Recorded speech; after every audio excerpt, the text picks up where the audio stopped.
We are very happy to have this third day, and we hope you have enjoyed a little bit the city and the lovely food and the sun. I think you were very lucky because it's not too hot, it's not too cold, so it's the perfect weather. As concerned the program, the agenda of the day, we are going to listen, to have the pleasure to listen to the presentation of the Philippine Association of Fintech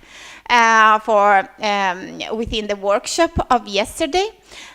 If you want, we're going to have a discussion afterwards if you have questions on the presentations, and then we are going to start with the program of the day. We're going to have a presentation from each university in order to know the activities, the state of art of the activities related to Trust project. And then according to dissemination, the work package 2, 3, 4, all the activities at the moment. And then we are going to have a discussion about the administrative issues regarding the possibility to also to make an extension of the project because some partners highlighted an issue related to the accreditation. So the accreditation process is going very well because I think all the partners received the most important approval, but in order to conclude the bureaucratic process, they need to wait some paper, second appointment, other stuff, formal stuff for the final approval. So at the moment, some partners are not allowed to enroll new students and start the delivery of the new master. It could be at the beginning of next year. And also there is the proposal to have the final dissemination event in the Philippines it could be in February. It means that we have to assess the possibility to ask for an extension to the project officer of the project. But of course, we have to discuss together. We have to face up the problem. What could be the options, and then we are going to make a final decision about that. Because if we decide, we have to ask for the authorization immediately. Okay. Of course, we are going to reply to your questions regarding financial issues, if you have, and because we are approaching to the final reporting, and we're going to see the deadline, what about the dissemination, the next activities regarding dissemination, quality, and that's it. Okay, do you have any questions regarding the day? Okay, so I will leave the floor to Jose Tapiador. Sorry. Yeah. Okay. Actually, it's showing, but it's just not.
give you the... questa è San Luis University, lei è Università di Cebu.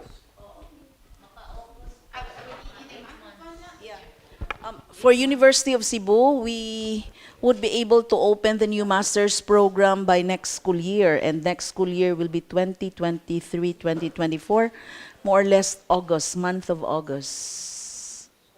So that will be 8 months extension. Yeah. But in 2023, did you, at the moment, did you receive the accreditation? We have modernized. We have the modernized. We received the accreditation for the modernized. We will still be working on the papers for the new masters. It's in the process, but if we will have to include enrollment, because enrollment at the start of classes is August of next school year. So maybe we can start enrollment by June, July of 2023. We can start enrollment by then. Classes will start August. So It's possible to receive a pre-enrollment. So you can make an announcement. It's going to start. Who could be interested? A pre-enrollment Yeah. phase. yeah, we will. So more or less the maximum months that we can extend is 6 months. That's the maximum. We have to discuss internally, but Okay. what's the problem? Okay. Sorry, guys. What's the problem is that what's the internal issue about the extension and the length of the extension? The problem is that the funding will be the same. So we can request with a proper justification and extension with a proper length, but the funding will be the same. It means that you have worked a lot in this project, and sometimes you have worked more than the funding received. So it is important to understand that if we are going to have 8 months, for example, more, it means that the staff days should be, should cover all this length. And for same budget. And on our experience, to have a lot of month with not funding received, it could be very tiring. So sometimes it's frustrating because so just to understand that we could have meetings in this period just to be updated. Of course, most of the important activities have been already done, have been already finished, and so on. But, for example, the tracking, the tutoring in the platform, the assignments to the students, the activity of the delivery could last until the last day of the project. It's important because, it is important to have results of the delivery. So how many students have joined the platform? What about the activity of the students in the platform? So how many students have successfully achieved all the assessment, all the self-assessment? So all this information will be required because it's the sense of our extension. But it means that your professors, it means all the technicians on our side will be involved. And the budget it should be the same. So that's the reason because we first suggest to have an extension, but just I don't know, as short as possible in order to not to engage, because other activities will come up, and it is important to to make a strategic decision and to take into consideration all the factors, not just for some partners, but for all the partnership. Okay. Of course, it is important for the benefit of the project to present to the Commission final very good results. So if it means that we have to postpone and ask for an extension of 3 months, 4 months, or 6 months, it could be justifiable because we have the final conference, because we have some courses to start the new master delivery. But you know, we have to make a balance of all the factors and the situation we have to manage. So, Ilaria, just an aspect very, very important is to get accreditation by the end of the project. This is very a must for us, to get accreditation also of the new master. Maybe we should, I think, at least start the delivering. Of course, we haven't the time to finish all the master, but the accreditation is very important because if I understood well, you told that you have you don't have the accreditation of the new master, not yet. it will be in August. Also the accreditation? No, the No. accreditation. Sorry, Yolanda. What No. about the accreditation? When are you going to? Do you think to receive the approval of the new master? Just for accreditation.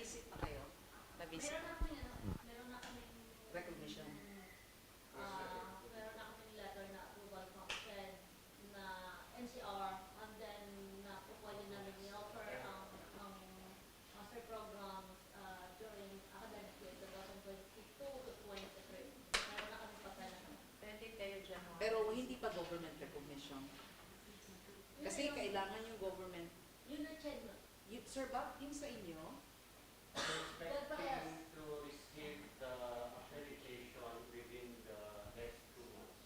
the next 2 months. Kasi i-commission pa when there is i-commission and bank pa kasi for after the visit, di ba? Mag-commission and bank pa. Oo. Kasi mahirap kasi nasa gitna kami nasa Visayas area kami, iba kasi yung regional director. We just have received, actually the modernized program is in place. We have enrollees and we have a formal acceptance of the modernized program.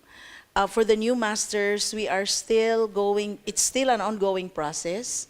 We cannot actually be very specific and we cannot determine as to when will the visit be, when, so. Usually you have a provision. Usually is in some month or just to understand which could be the. We will try. If you're talking about 6 months, I do not know. We'll just try and then give you updates every now and then as to where we are. For example, in January, February of the next year, do you think that you could receive a visit? Yeah, yes. But if we are talking about accreditation, that's fine with us. I think we can work it out within 6 months. But if we would say that that would Enrollment, include yes. enrollment, Okay. then that's very impossible for 6 months. Okay. For accreditation, then fine with us. Okay, thank you. I would like to ask some things which are very important from the aspect of quality of management, but I suppose that we will have a particular topic regarding of that. Is it mandatory that you get accreditation before you enroll the students? So basically it's a very serious problem because you cannot start with enrollment of students. Before you get the accreditation, Mm-hmm. you have to be visited by the higher education. Exactly, I do understand. After that, 2 months max, no? Yes. Then they will give you the accreditation to start. Okay. Only then can you enroll. When we had a meeting, online meeting, in June or July, majority of you were very optimistic regarding of getting of accreditation, right? It was majorly for September and October predicted. So what do you think? What was the major problem? Why you had a problem to get accreditation in September? Our chat is very slow.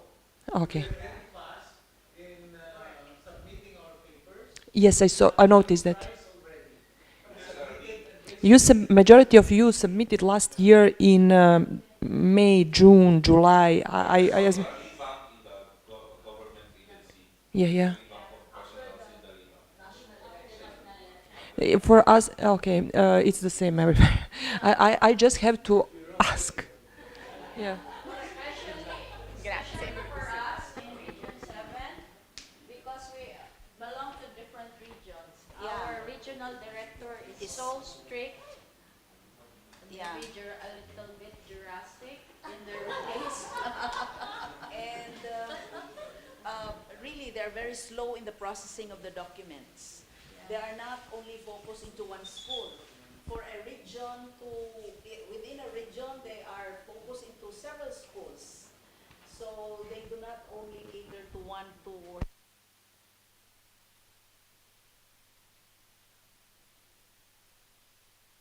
But just to make it. Okay. Okay.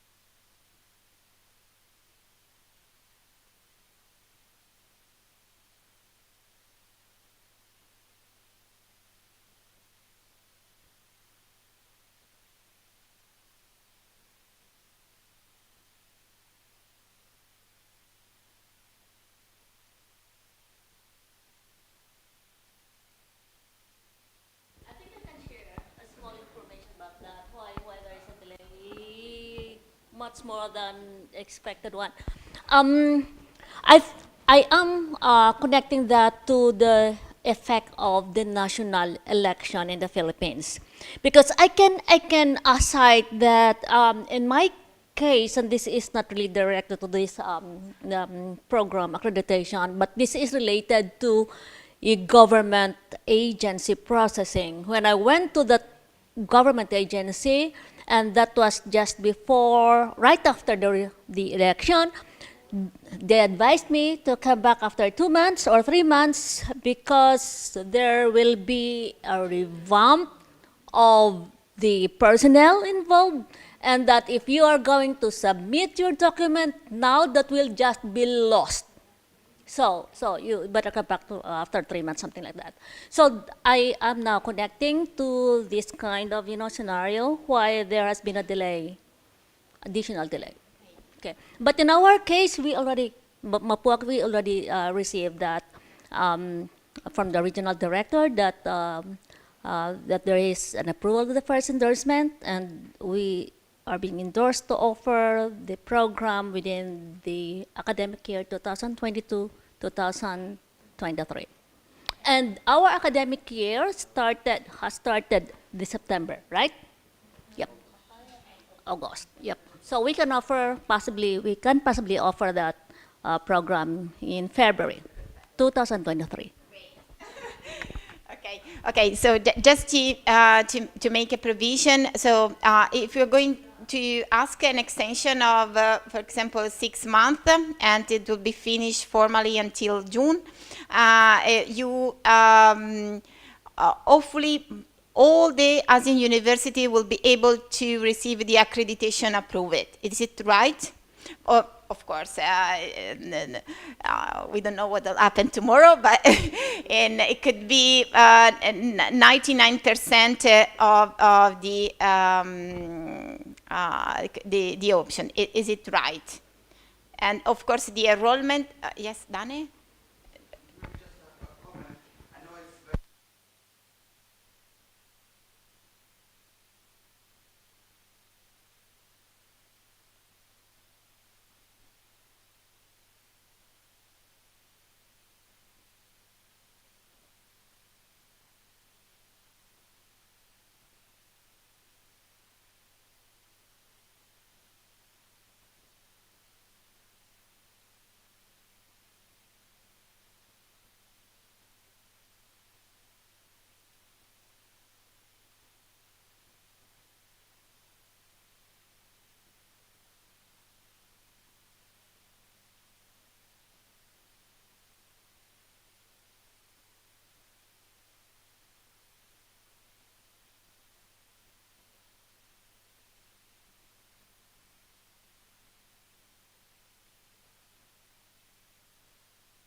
the accreditation really a must. We risk the European Commission to cut our money, so accreditation really a must to get it by the end of the project. I'm sure of that. So But we can do in this way. It's clear what is on the table, the decision. We are going to send you a form after the meeting. So asking a formal decision if you agree on the extension, and we will make some option like 3, 5, 6 months, and so you have to maybe to flag and to fill the form for all the partners. So we will have a picture of the situation, but will be the next week. So Ilaria, also we need also a motivation of why Yes, the yes, accreditation yes, yeah. is so Yeah, late. yeah. Explain us, because we have to explain to the European Commission a motivation, formal, yeah. because there is this delay. We have to explain. So provide us also a motivation. Yes, we're going to send the form Okay. to fill and to for justification think of the together how request. to fill this form. And we'll fix all together, and we provide you a final decision to share with all of you. Okay. Thank you so much. Okay, we can start the streaming and the recording.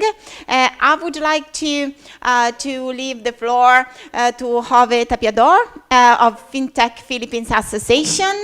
Thank you very much. Okay. Thank you. And I'd like to request everyone to stand up for now. So let's stretch. Wave your hands. Hello. Hello, everyone. You can sit down now.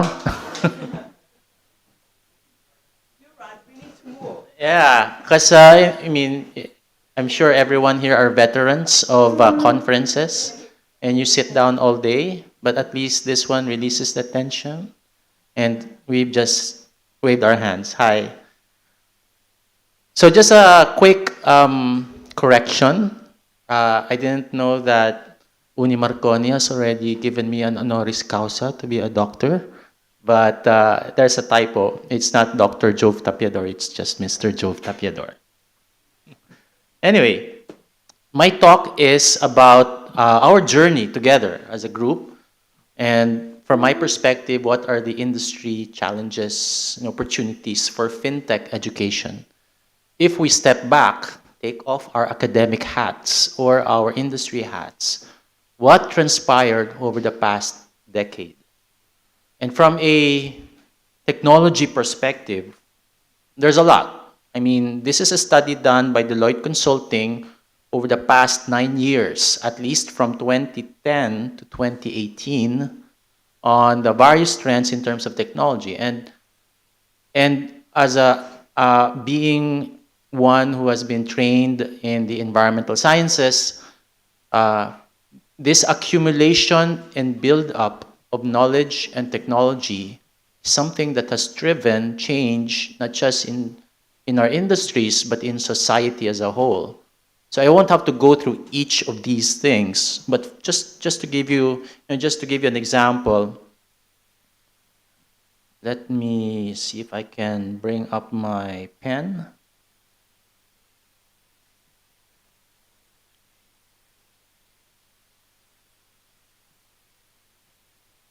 Okay. So for example, if we start in 2010, what were the trends there? So you will notice, for example, in digital, asset intelligence, user engagement, wireless and mobility, information management, information automation, cybersecurity, things that we take for granted now. And if you were to recall, what was happening in 2010? Any ideas? In terms of your digital life, there was a transition from your smartphone from your feature phone to smartphones, right? This was the time where the rise of smartphones, social media, Facebook, Twitter, LinkedIn. And as we progress, there has been a lot of changes like social computing, applied mobility, visualization, and such. And it's not just about digital and analytics and cyber. There's also changes in how IT is being driven as well as a business. And you can also see the emergence of cloud computing then. So as we progress throughout the years, we are building on these developments.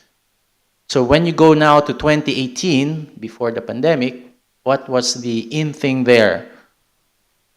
Even then, at 2018, we were already talking about blockchain,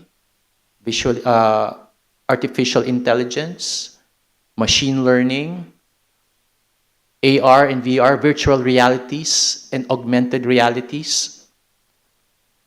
So since then, 2018, and now, and that's what, 2019, 2020, we have 4 years. In the intervening period, we have the pandemic. And we are building our curriculum for the Trust project. During those discussions, industry, well, at least our association, has emphasized the need beyond technology, but also for the management of the business itself, as well as development of soft skills such as entrepreneurial management, change management, and the like. And what happened during the pandemic? It has actually accelerated these kinds of changes. In fact, in a Euromonitor International digital survey that was conducted November 2020, so the height of the pandemic, what were the perspectives of investors in retail technology, meaning that is customer facing? There's a common theme here, and the keywords are cloud and artificial intelligence, and to some extent, blockchain. So these are the kinds of investments that they are expecting to ramp up from the short term to the long term. What are the implications of this? It means distributed computing, new skill sets in cloud management and artificial intelligence skill sets, data analytics, and to some extent, blockchain development. And this is where the money is going. And this is where businesses are focused to engage customers. So that is the direction of, from a technology perspective, which is driven mostly by business considerations and where the market is going. Now, as a result, how do fintech ecosystems now develop? When I talk of fintech ecosystems, these are a combination of business, technology, market, regulators, all these stakeholders in a specific location. What impacts ecosystem growth? And there are 3 things to look at. So assuming you already have the ingredients in terms of technology, capital, business, market demand, regulatory support, it's actually proximity to opportunities in the market. And later I will show to you the global ecosystems that have emerged or are emerging worldwide. So proximity to opportunity, the talent to drive that, and the network effects of combining all these elements into a cluster for fintech ecosystem growth. And no surprise here, the top 10 has always been the same. Silicon Valley, San Francisco Bay Area, London, New York, Sao Paulo, Tel Aviv, Berlin. So these are the top 10 fintech ecosystems in the world. And this is from a study done by Findexible. If you look at the Asia-Pacific region, where does the Philippines and Vietnam rank? So we can see here, for example, Philippines, all right? Philippines is down 7 places from 2020. Okay, here we are. Overall ranking is 53.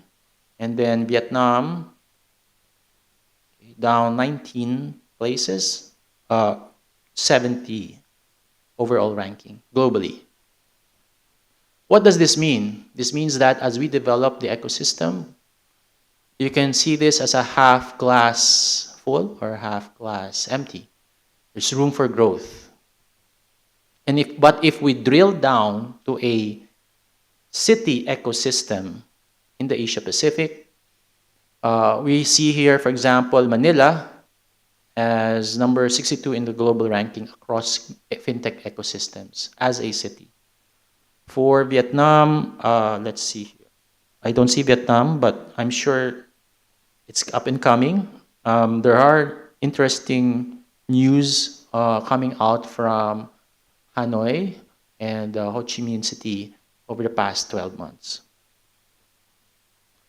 And that's where ecosystems are emerging. And we think that this hotbed of ecosystem growth will fuel fintech growth in the near future. As you now combine talent, opportunity, and proximity to market and capital. Even central banks are into the game. Central banks are now experimenting with central bank digital currencies or CBCDs. Now there are two categories here. One is what we call retail CBDC, where a citizen can now use a digital currency issued by the central bank for daily purchases versus wholesale or interbank CBDCs for institutional transactions. And what is the difference? The difference here is that on the left side, you will see smaller countries experimenting with retail CBDCs, while on the right side, you've got larger countries experimenting with wholesale CBDCs. So this is in response to, again, the development of new technology, particularly blockchain, and the use cases in cryptocurrencies. So central banks are now entering the game. So what does this mean for us?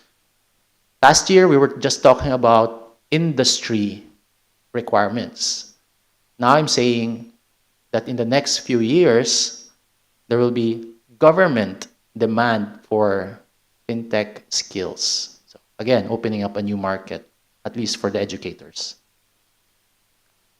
So what does this all mean? This is all driven because of consumer shift to convenience, security, and affordability driven by the pandemic. Second is that there's an acceptance of electronic channels by the end user. And again, driven by the pandemic. In fact, for example, in the Philippines, there was an exponential growth on e-money usage for the past 24 months from around 30% to over half of the population. And in my study with another institution, we realized that once a consumer or customer has tasted digital services, they will not go back to manual. And because of the superior customer experience. But for regulators, this also means a shift to digital supports the management of the money supply. So instead of coins and cash, they will work with the banks or will have their own digital infrastructure to manage the money supply. So for the Philippines and for the association, and just again a briefer about the association, we've been working with over 100 of our members, and we've partnered with various industry associations across the globe. And what we committed to is to look into how this fintech can be expanded further throughout the country. Now, we have a few brand names that have been working with us, from mobility to banking to insurance to payments and even to core banking systems. And we have rolled out over the past 4 or 5 years a lot of these events, but primarily for awareness. Our collaboration with Trust has allowed us to reach out to academia as well. And in fact, yesterday, I was talking to Delia. Maybe there's now a need for centers of excellence in terms of R&D, research and development, into fintech or technology in general. Why? Because most of the R&D is ring-fenced by the big companies, and therefore the intellectual property is theirs.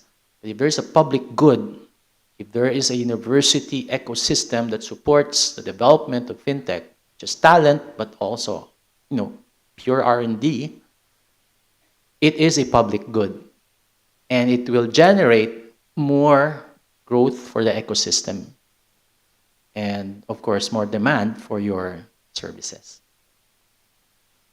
And I think that's true for many of the ecosystems that we're partnering with. For example, CTTLV, that's the Israel Fintech Association. They have a well-developed and robust fintech ecosystem integrated with academia, industry, and government. And we think that by creating that kind of collaboration as well, we can develop a similar ecosystem for the Philippines, for Vietnam, and for the ASEAN region. So zeroing in on the Philippines, just a few facts and why there seems to be ingredients for fintech growth. Over 100 million population, similar to Vietnam. Half are urban. But one thing is glaring. Only a third of adults have a bank account. The access points, the physical access points in terms of branches and ATM machines are quite low. But the digital infrastructure is far larger. And as a result, despite the limitations of infrastructure, this is just a sampling of the types of fintechs that have grown over the past 24 months in the Philippines. Payments, lending, wallets, remittances, and the digital banks are not yet here.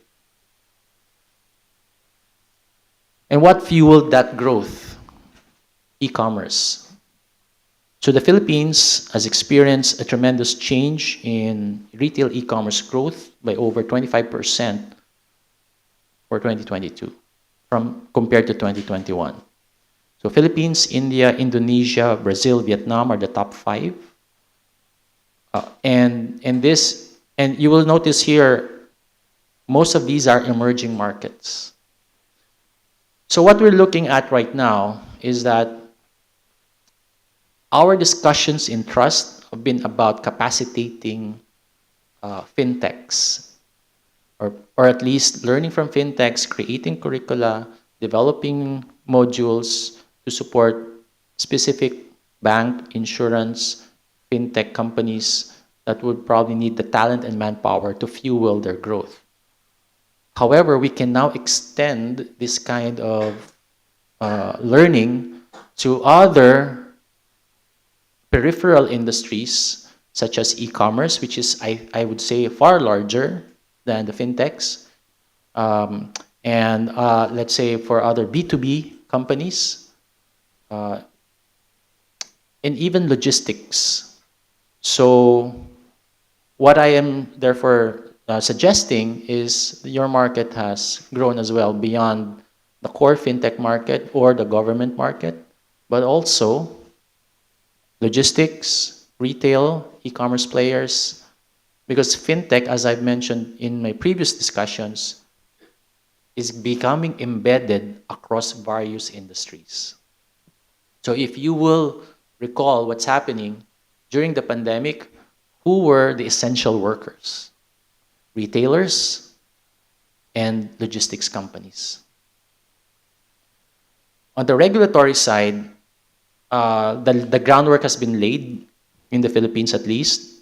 The crypto exchange regulations has been approved by the SEC and the BSP. Crowdfunding rules are being formulated. Lending companies are being more regulated by the SEC.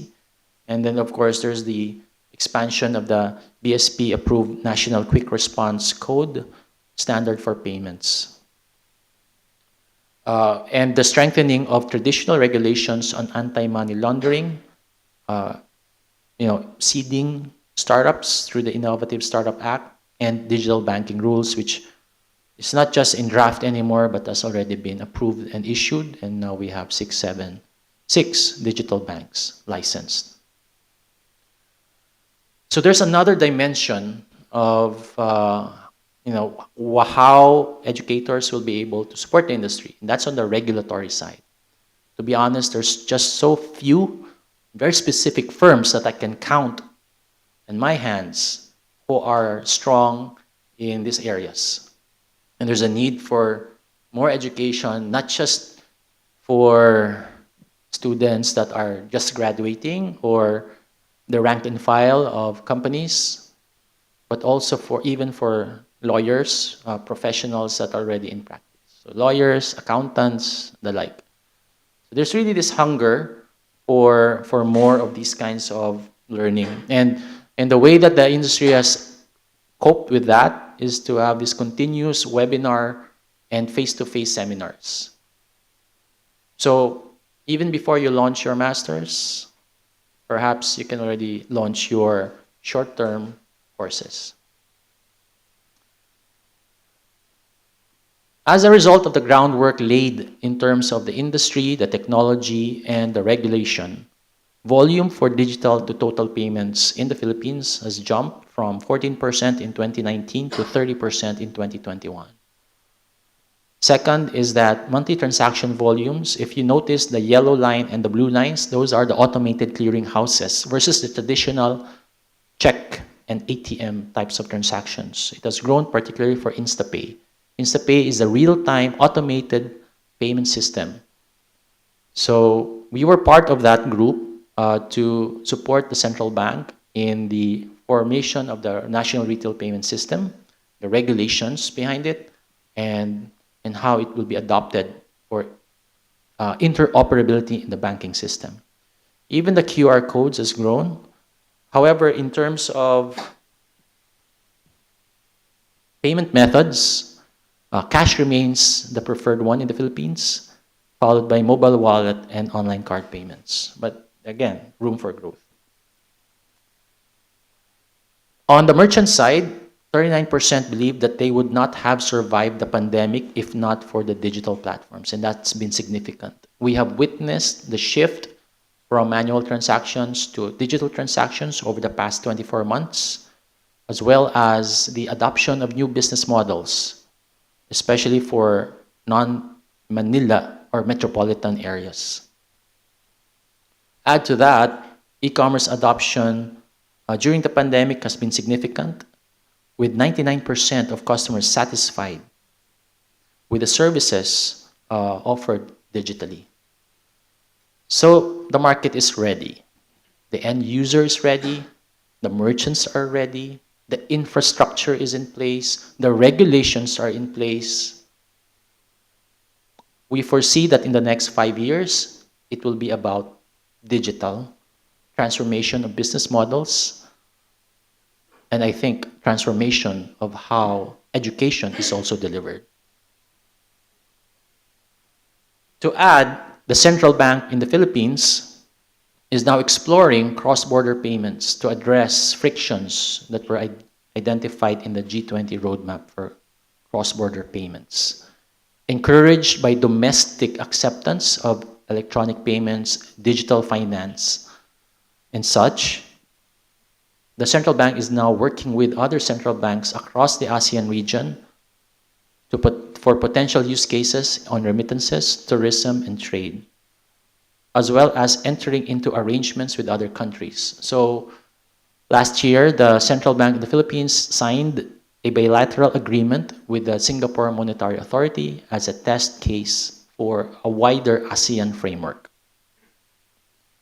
So I think we are now well beyond just piloting. We are now at the cusp or the stages of fintech adoption on a regional scale, not just national scale, placing more demand for talent, capital, and hardware investments. But while that is happening, another trend is already emerging, and I think that has emerged over the past 12 months. and that is the rapid adoption of cryptocurrencies. In fact, the market capitalization of the top 15 cryptocurrencies as of January 2022 is in the trillions. So Bitcoin, 895 billion, Ethereum, 455 billion, that's in dollars, and the rest, which will be around over half a billion dollars. $500 billion rather. Of course, the value has changed and fluctuated, but just a couple of weeks ago, Ethereum completed what they called the merge. And if you're not familiar with the merge, they have shifted their model from proof of work to proof of stake. That has reduced their transaction cost tenfold at least, and reduced their power usage by 90+%, and increased the speed of transaction to double or triple that of Visa and MasterCard. So that's just 2 weeks ago. Imagine now the application for these kinds of transactions on a global scale. So we're very, very early stages on more mass adoption for blockchain as a technology and cryptocurrency as a use case. So despite the changes in the value of the cryptocurrencies involved. So going back, because of that, central banks are also looking. I've already mentioned central bank adoption of CBDCs and experiments that are happening since 2021. And these are where cryptocurrency is most heavily used. You will notice, the pink ones are more advanced in their usage, and then the darker shades are ones with higher adoption, and then the lighter ones are still at very early stages. In terms of digital currencies, by a major economy, China has issued their first major, it's testing their digital currency now, and they have launched that. And there are more in the works. Even the Philippine Central Bank is already doing it. So it's not just about payments. The Philippine Central Bank is now working on CBDCs as well, for cross-border payments, for settlement of equity securities, and intraday liquidity facilities. Meaning, we will be going in that direction as well as a country. So maybe this is new news, good news, bad news, I don't know. But at least for the Trust Project, I think it would be wise to already engage regulators on how to shape your curriculum. And this experiment, they just started this 6 to 8 months ago. 6 to 8 months ago. So while we were crafting the curriculum, they have been crafting also their own CBDC use cases, and they have invited banks to participate on a pilot. But there's another trend beyond crypto, and that is potentially the decentralization of finance as well. So right now, central banks are trying to hold on to their authority to manage the monetary system of a country. But with the advent of decentralized financial systems where there's no centralized authority, this is something that we have yet to find out what will be the impact. So, what are the key issues? Key issues emerging from the adoption of blockchain technology is central banks trying to weigh in and centralize their control over the monetary system even further versus the power of algorithms that are pulling away some of that authority. Government control over the financial ecosystem versus libertarians that are pushing decentralization and and decentralized finance, the issuance of legal tender versus the use of just pure code, such as Ethereum and Bitcoin, over the financial ecosystem, and the emergence of traditional corporate companies versus what we call DAOs or DAOs or decentralized autonomous organizations that are organized around agreed coded agreements. And as a result, there's also the tension between transparency versus privacy and security. So it's not just a one-directional thing that's happening. There's a lot of push and pull from various stakeholders on where the direction of decentralized and digital finance will go over the next 5 years. Perhaps this is where ethicists, political analysts, legal luminaries will also look into. And that can round up your education for seeking how to participate in the fintech industry. Because there's another trend coming. Sorry, we're talking of trends because all these trends, these waves, are now just forming into each other, merging with each other, and becoming a tsunami. So I talk about digital finance, we talk about cryptocurrencies. What's this? Who can guess? Okay. Metaverse, Web 3.0, immersive internet, call it what you will, but there are already early adopters. In fact, I understand Uni Marconi has also been starting experimentations with this. So, to close, what are the challenges and opportunities for fintech education? The rapid change in technology over the past 3 years may have made our curriculum dated. So you have to review that. But that also means that this dynamic evolution of market, business, and regulatory demands is not just impacting our curricula, but also the curricula in general of your institutions. So instead of talking about finance and accounting, we should also start talking about data privacy, consumer protection, and cybersecurity. These are elements that are now being hammered by regulators, whether that's in fintech, in banking, insurance. As we open up our systems, our technology platforms, these things now come into the fore.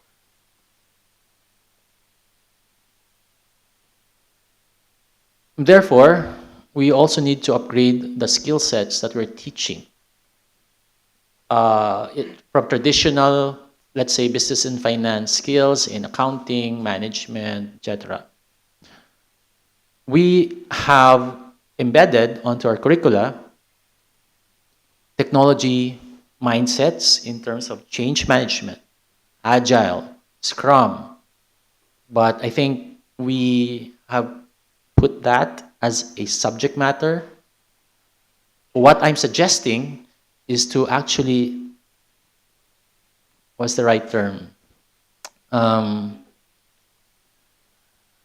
Inculturate that into how we deliver our education. I'll give you a concrete example. When we develop software, just like any engineering approach, there are objectives there and there are milestones broken down into quarterly, semi-annually, monthly, weekly, even daily. If we adopt that into our education processes, I would imagine 15 to 20-minute stand-ups of sharing and exchanging experience and know-how, and then action items, meaning how can we implement that in the next 24 hours, 48 hours, or 1 week, and then going back to that same cycle of rapid learning. So, because it's in contrast to our classroom setting where the teacher, like, I'm here, I'm in front, I'm talking to you, it's a one-way street. You may have to change how adult learning is being taught. And how do adults learn? They interact, they work on projects, it's project-driven, and there's this bite-sized learning of 15 to 20 minutes that they apply immediately in the next 24, 48 hours. So education has to evolve. What is the speed of learning? Master's courses of 1 to 2 years? I don't know. Maybe we have to reduce the number of into months, weeks even. Delivery, or should it be face-to-face classroom or even online or hybrid? Or should it be more contextualized into company problems, projects, and initiatives so that the learning is more thorough? Specialized thorough, but if we iterate on a rapid multi-project basis, it approximates the experience in a startup. And finally, content. What I have shown, those changes, those insights, we learned over the past 12 months alone. We started Trust back in 2020. We did our curriculum development sometime 2021. Then I think we need to revisit that again and create a process or mechanism where there is also a rapid updating. So similar to tech companies, we should not be locked into an academic year or cycle. If we were to wear the hat of a technology company or a fintech company, the changes in content should actually be, I would say, almost real time, but not necessarily. We have to be quality checks. So I'm looking at around 2 to 3 weeks type of updating on what's happening on the ground and disseminating that on a digital infrastructure for learners to update themselves as well. So these kinds of different approaches, I think Trust will now have to consider moving forward, or at least for their respective institutions. And lastly, sustainable finance. In the Philippines, there is now regulation on adopting sustainable finance across banks and insurers even. What do we mean by that? Incorporating environmental, social, and governance principles across operations, across governance of the company, and even embedding that onto your risk management systems. So this interplay on the leveraging of sustainable finance with technology is something that we have yet to tackle on, but that's for a later time. Therefore, the opportunities, at least for the people in the audience, there's a high need for tech talent on blockchain, AI, ML, data science, project management, and cloud infra management. That's the top 5. But beyond that, the trend is now embedding fintech across business and daily life, which would require improved skill sets in digital marketing. It's not just about social media marketing, it's about digital marketing across all channels. Technology operations.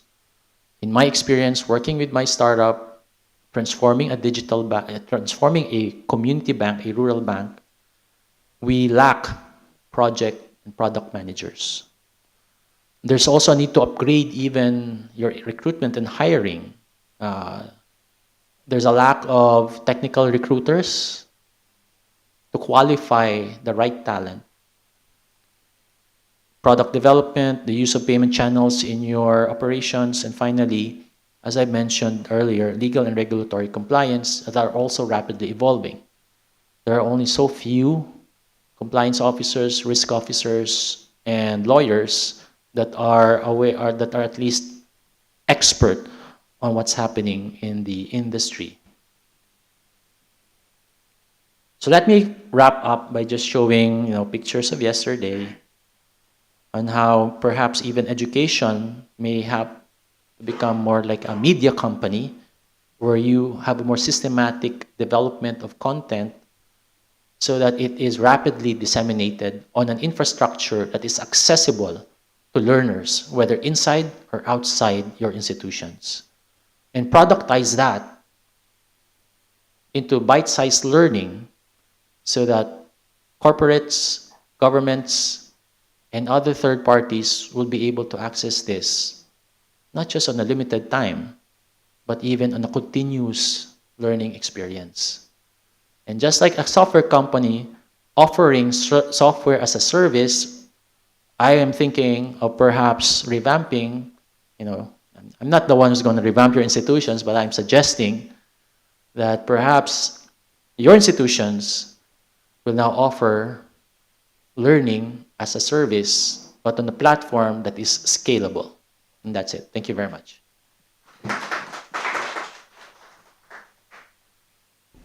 Thank you very much. I have a question.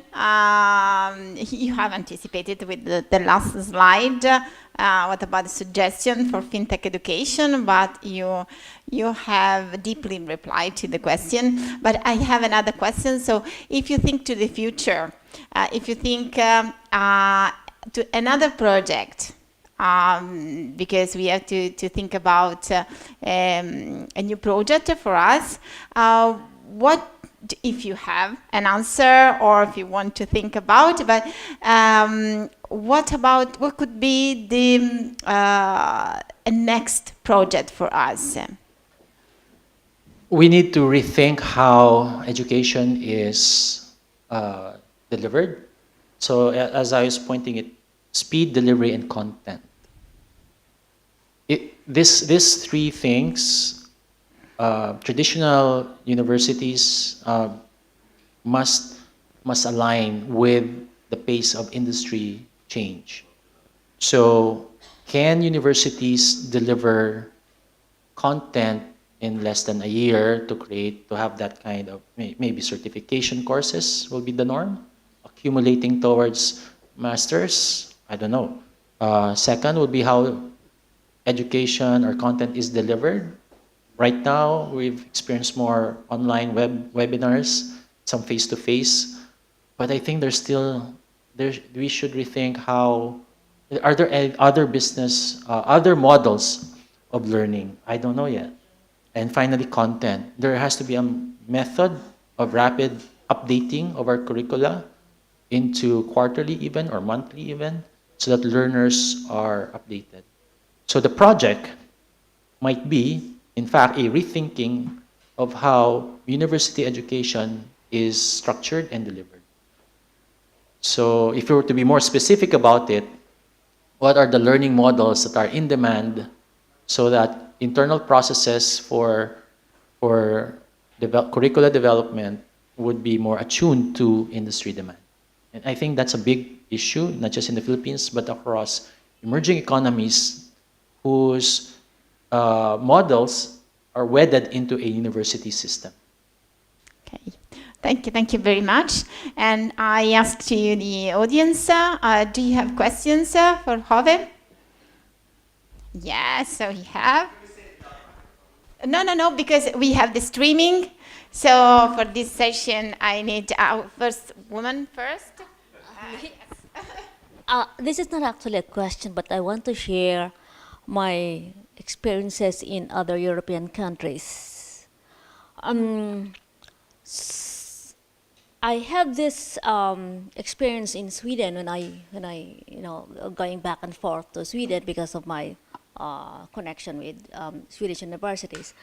What they are doing is a short courses, but credited into an academic program. That's what they're doing. So short courses with and that is being connected to an academic program. So, and it is being offered to all across, not only in Europe, but also all across in an international community. And the participants can get certificates with equivalent number of credits. Yes. In Philippines, That is the thing for the project. That is my answer to your question about what project. I think there's a need for regulatory reform, at least in the Philippines. The same way that the Philippine Central Bank has been open to regulatory changes, I think so also in the education sector. Thank you so much. I will come. What Delia was saying is what we call in the Philippines micro-credentialing. So you get small seminars, but it is lumped up so that it becomes or it's credited in one course. That's one thing. Of Jove's presentation, there are courses that should be given in a length of time, like medicine, education. You cannot give this in short periods. But I agree with him with fintech and IT especially, because these are very fast courses, very fast in their development.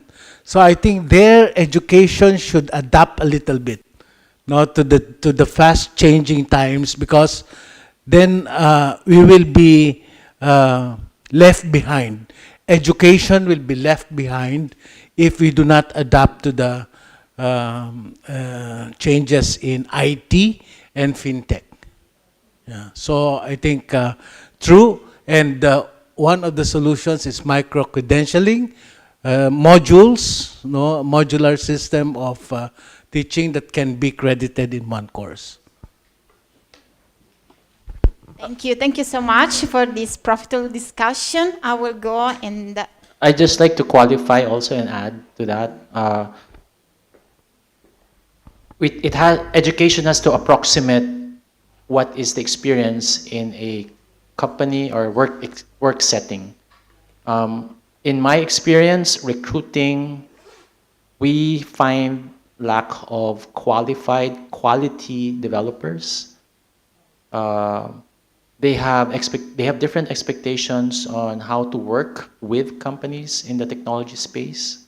For example, they were expecting to do just coding, but coding is a commodity already. Go to India, you get cheaper coders. You need to have higher skill sets in terms of algorithm development, project management, things like that.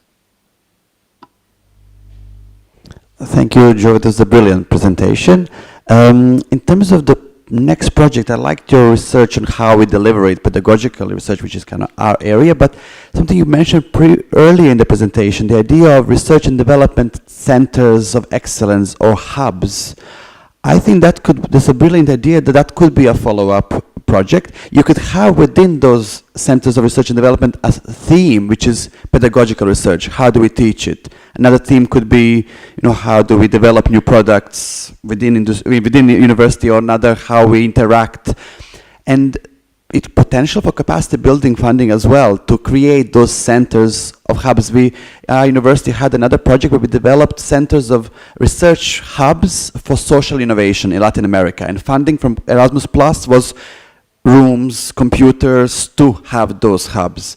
I remember when we were in Hanoi in Vietnamese National University, they created a fintech lab. They're building it, funded partially by the project, partially by a bank in Vietnam that's funded by military.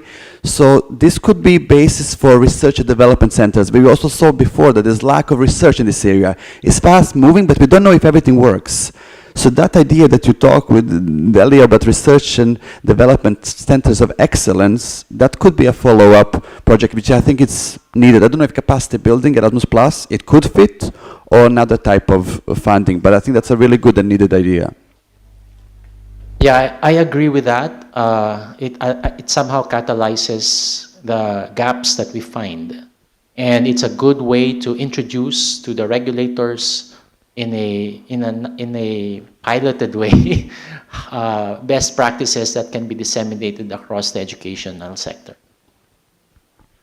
Thank you, Jova. Fantastic stuff. And I agree with some of the challenges. For example, the rigidity of curricula. There's a there's a mindset shift that's needed from higher education being knowledge transfer, so somebody standing there and transferring knowledge and I'm just listening to it, and from our perspective, being comfortable not necessarily being the expert in that field, but being the expert in how to learn about the field. Because that is a fundamental shift in how certain cultures, including traditionally places in Europe, would have seen professors in higher education and students, and there's this difference in knowledge. Whereas we very actively try to see students as partners in learning.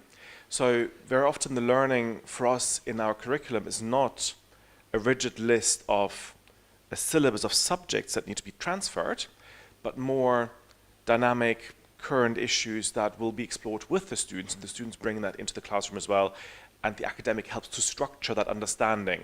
And that would be much more responsive and reflective of what happens now, rather than what we accredited 2 years ago.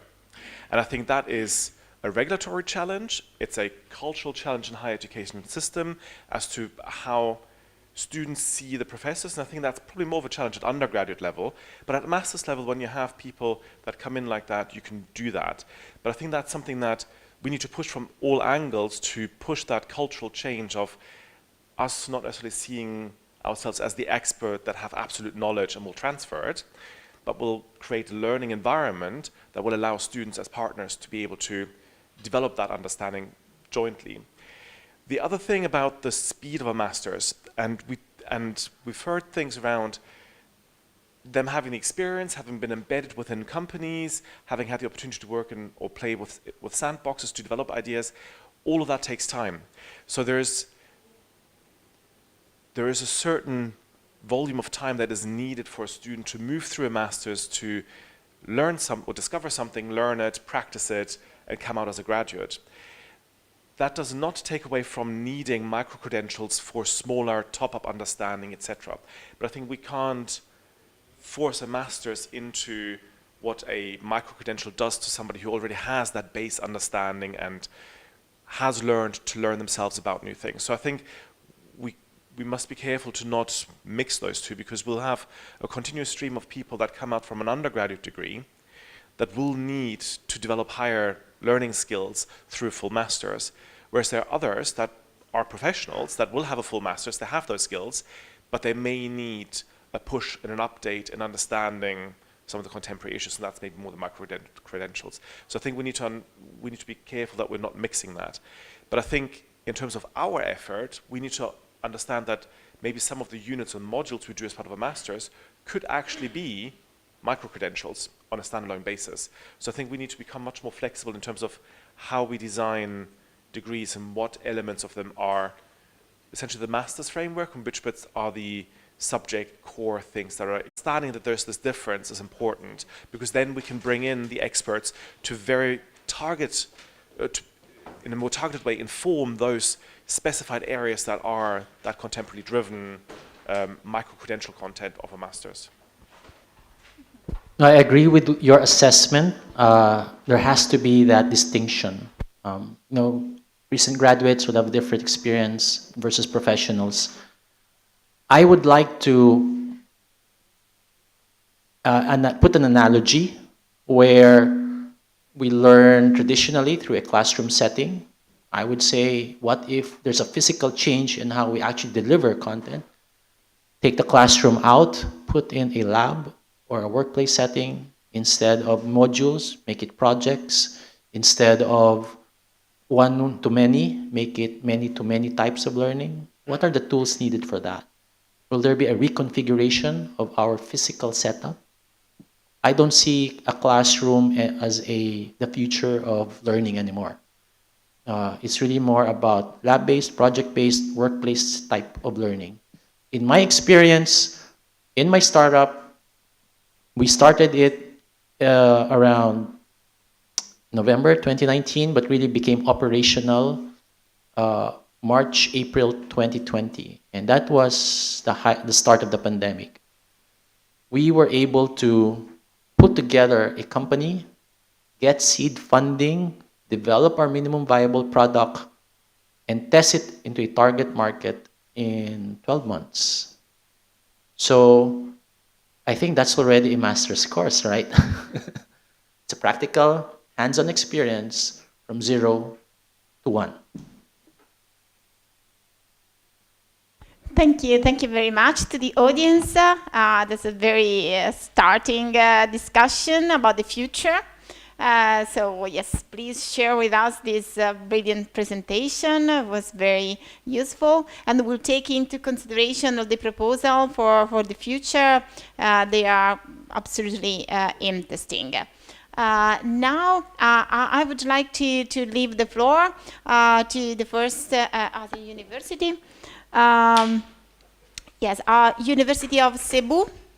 Are you ready for the presentation, or you prefer to? Okay.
Good morning, everyone.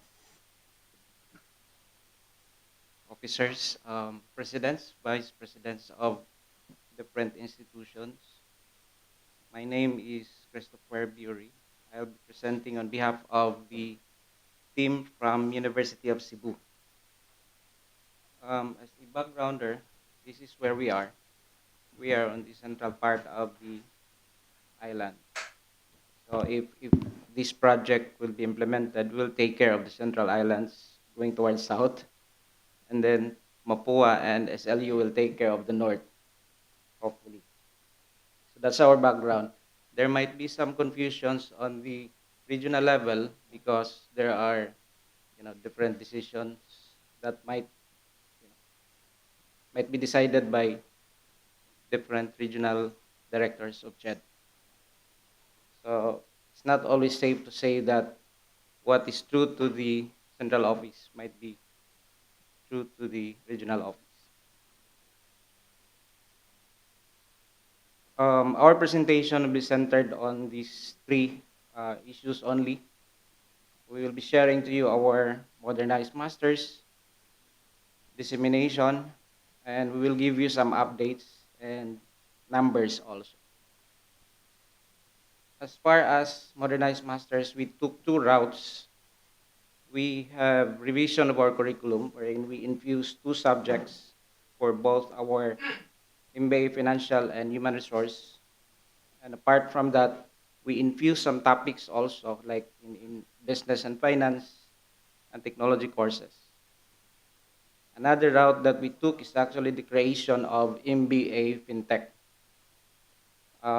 because it's too challenging to have masters in fintech as far as accreditation. So basically, we took the uh, path of less resistance for us to deliver the masters in, rather modernized masters in fintech. Both in these approaches, we have enrollees already. This is our proposed curriculum, which was already approved by the Commission on Higher Education. This is our MBA FinTech. As to dissemination, we had, of course, we have publications on our website. Some of these are actually being picked up by the media. more or less we have created some certain degree of noise as far as fintech is concerned in that area. Because every time we post something on our website, uh, some medias that we've engaged into are actually picking it up also. We've had our webinar last June 22.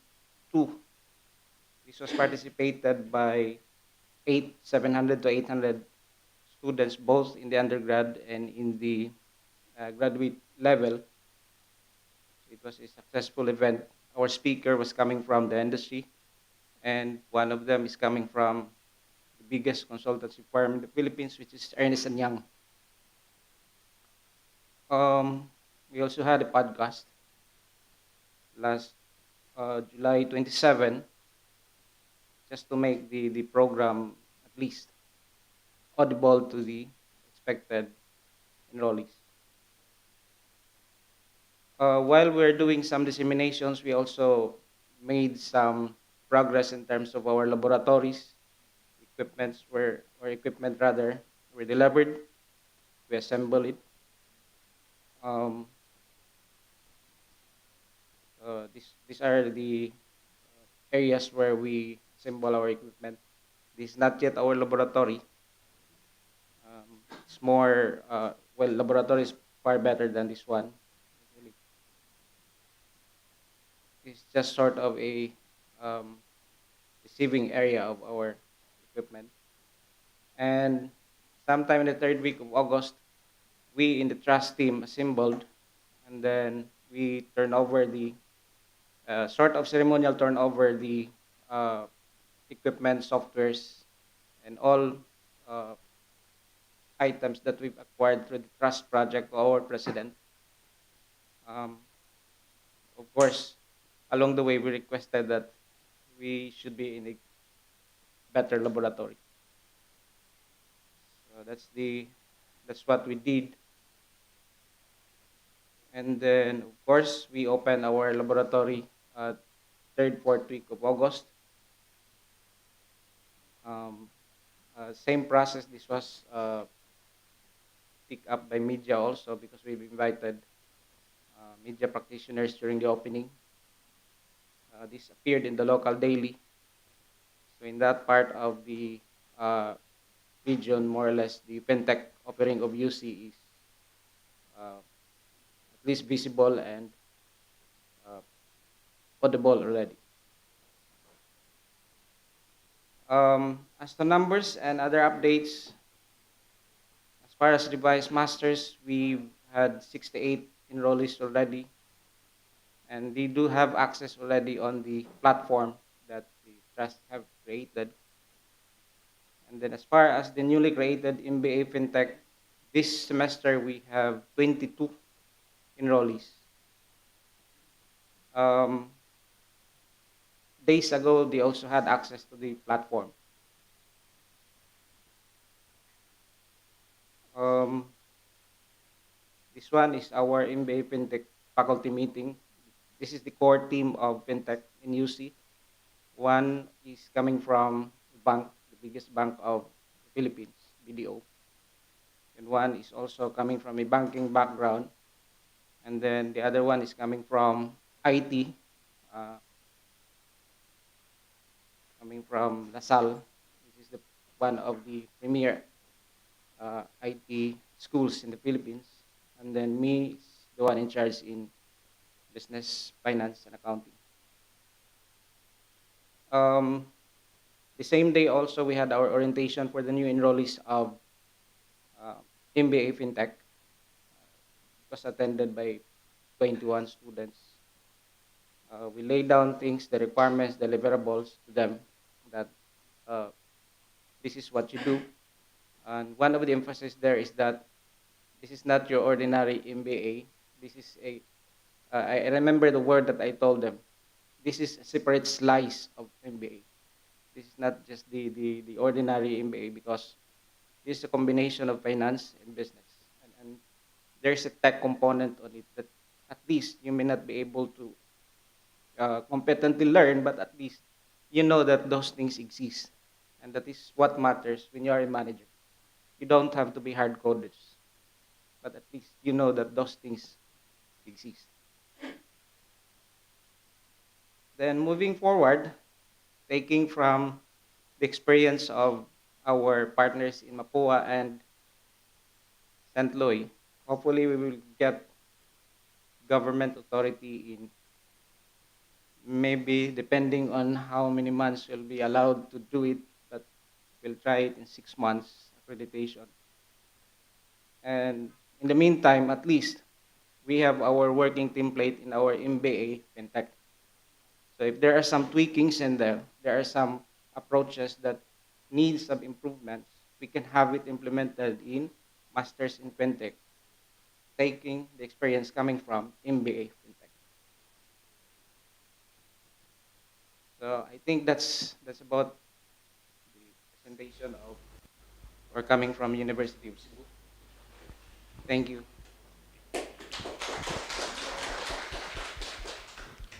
Thank you so much, Christopher. Was very, very interesting.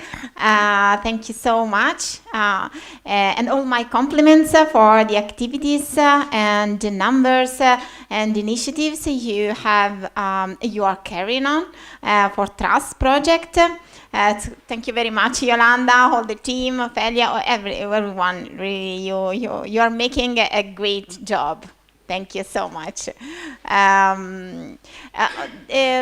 Does anybody want to make a question? Okay, so thank you so much, Christopher. Thank you to University of Cebu. Thank you. It was the brilliant presentation. Okay. Yes, okay. And yes, I would like to invite the San Luis University to have the presentation.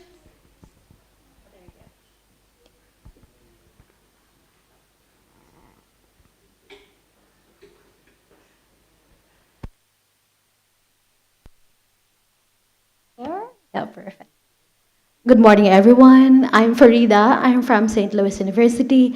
I would like to acknowledge first my team from SLU, Father Gilbert, our president, Sir Robert, our vice president, and Ma'am Ses, the dean of the School of Accountancy Management, Computing Information Studies.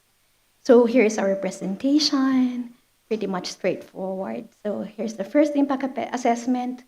We all know that this project is a partnership, and in the Philippines, we have Mapua, St. Louis University, or SLU, and the University of Cebu.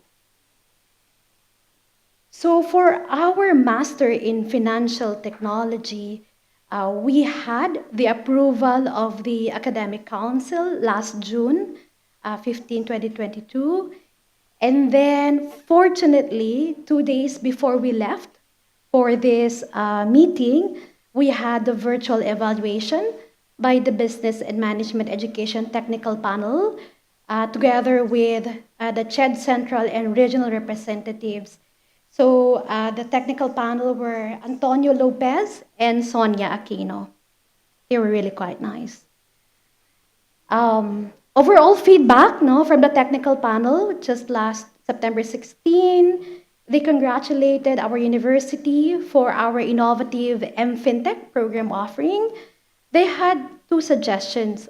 Really, very quickly after the virtual evaluation, they told us few things to do, and we would be able to hopefully get the government authority.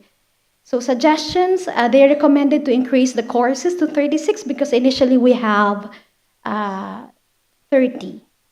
So the suggestion was to add more courses on business research and ethics components, which I mentioned yesterday. And then they also asked us to revisit the Capstone project courses. So we were thinking that for Capstone 1, talking about exposure to the actual industry, it would be more about internship whilst they are doing their analysis and design, and Capstone 2 would be the development and the process. So for our M-Fintech, we were able to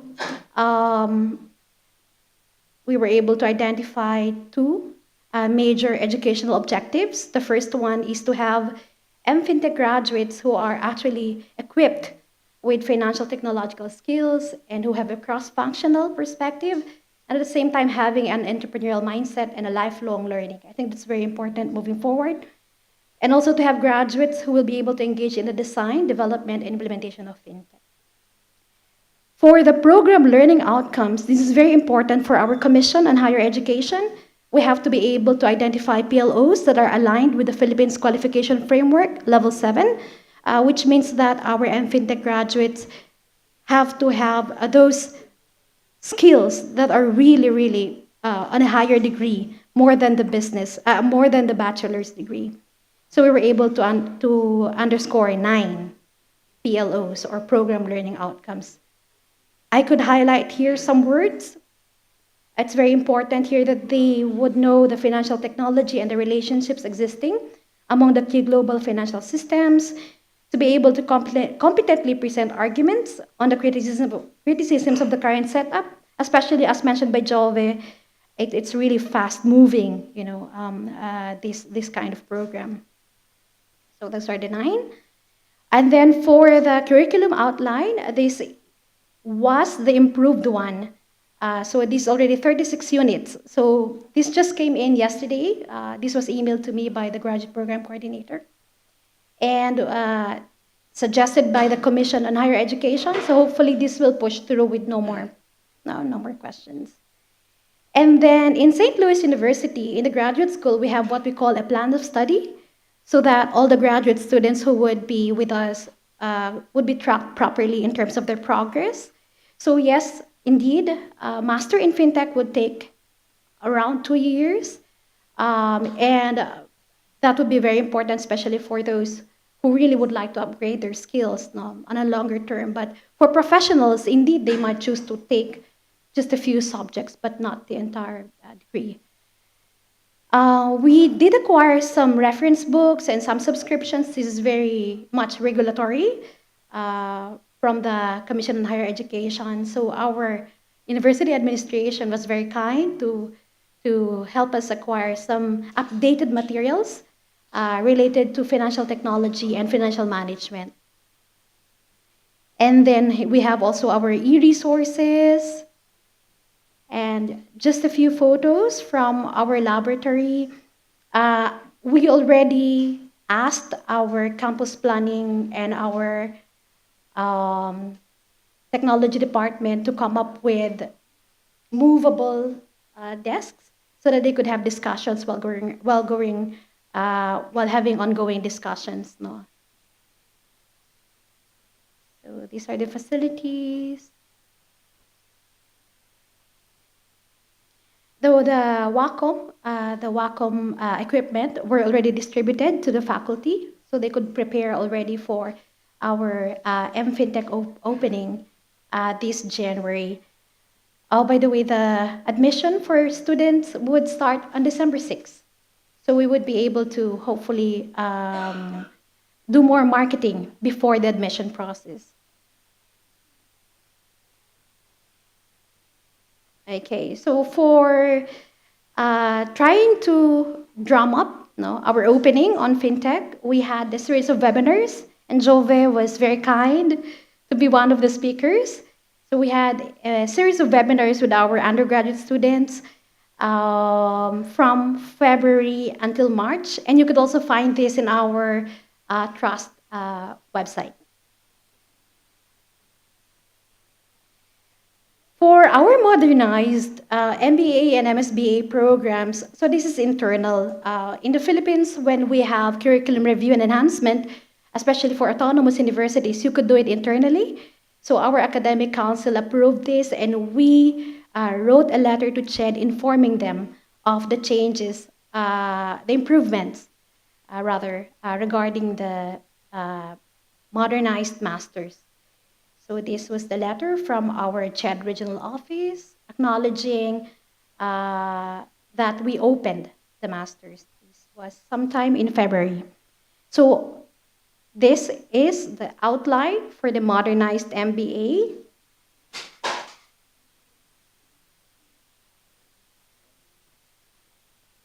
And then here's the outline for the modernized MSBA.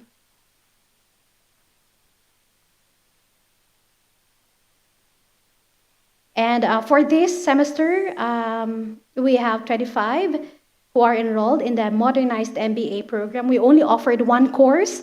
That's why we have this number of students. But hopefully, in the next term, in January, we would be able to open at least 2 or 3 more courses under the modernized program. All right, so that's it for us. Thank you so much. Thank you so much. Thank you. I have to make also the compliments because really we have problem with accreditation and started the delivery of the new master, but the modernization is going really greatly. well. Yeah. Absolutely. Yeah. So thank you very much. Thank you, Laura. Okay. So do you have any questions? Or yes, we have a question. We have. Comments, okay. Okay, I will give you the microphone for the streaming. I'm just picking up from the first two speakers. Number one, I've noticed that the laboratory is still a classroom setup. So my experience, to be practical about it, it's really about problem solving as a group. So what is the center of our academic life? Is it the classroom? Is it the lab? Is it a problem set that we're trying to solve, or some initiative that you want to build on so that learning comes along with it? And I think from a startup, corporate, fintech perspective, it's about solving the big problems and then aligning the resources around it, which is manpower, physical and technological types of resources. Now, the classroom is just a tool we can reconfigure. Second one is, I'd like to again pick up from that R&D center idea that was shared a while ago. We can actually start it now. And what I meant by now is today. Again, from a startup perspective, it's not about waiting the next 2-3 weeks or even months. It's about taking action in the next 12-24 hours. And I think that's the kind of pacing that we have to adopt, because that is the pace of adoption in the industry. The last one is about the learning, the mixture of students. I was thinking about the two-track idea of, do we have a separate track for undergrads that are moving into masters, or another track for professionals? I have to revisit that, because in the practical, in the outside world, you have a mix.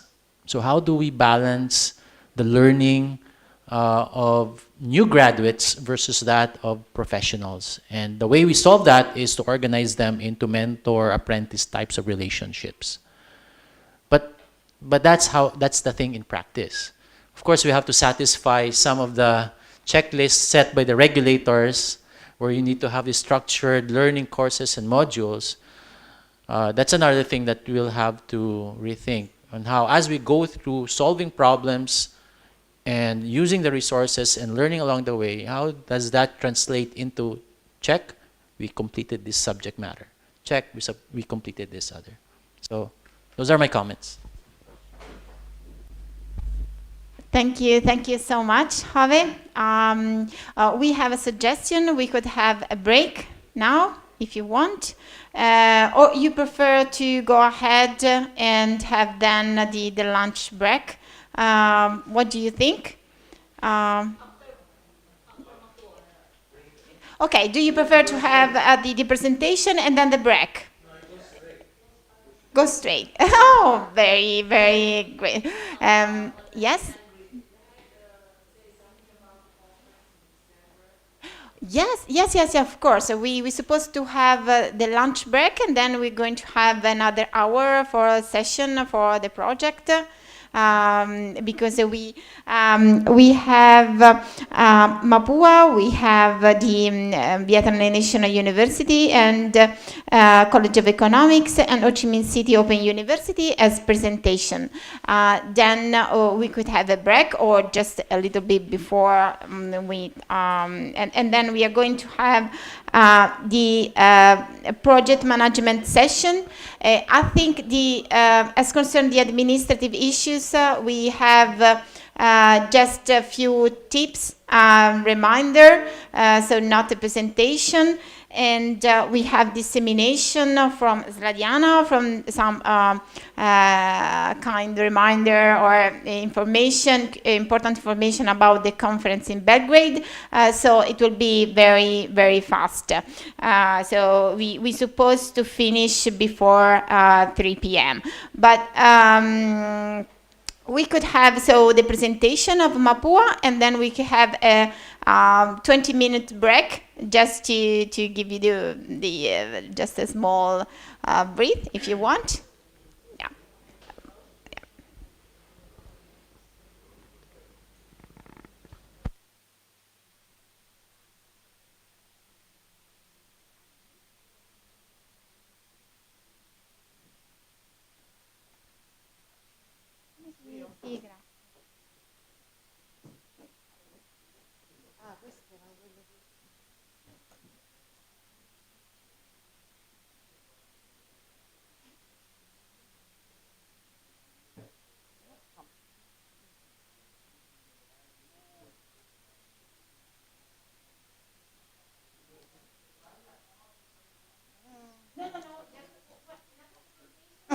Sorry, I was.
So also for the streaming, we are going to have all the presentations until Ho Chi Minh Open City University. So I would like to give you the floor to Mapua University. Thank you very much.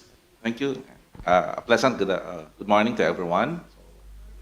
I'm Kelly Balan from the Mapua University, and with me are my colleagues, Dean Michael Yang, Dr. Delia Sinoro, and Dr. Martinson Villanueva from Mapua.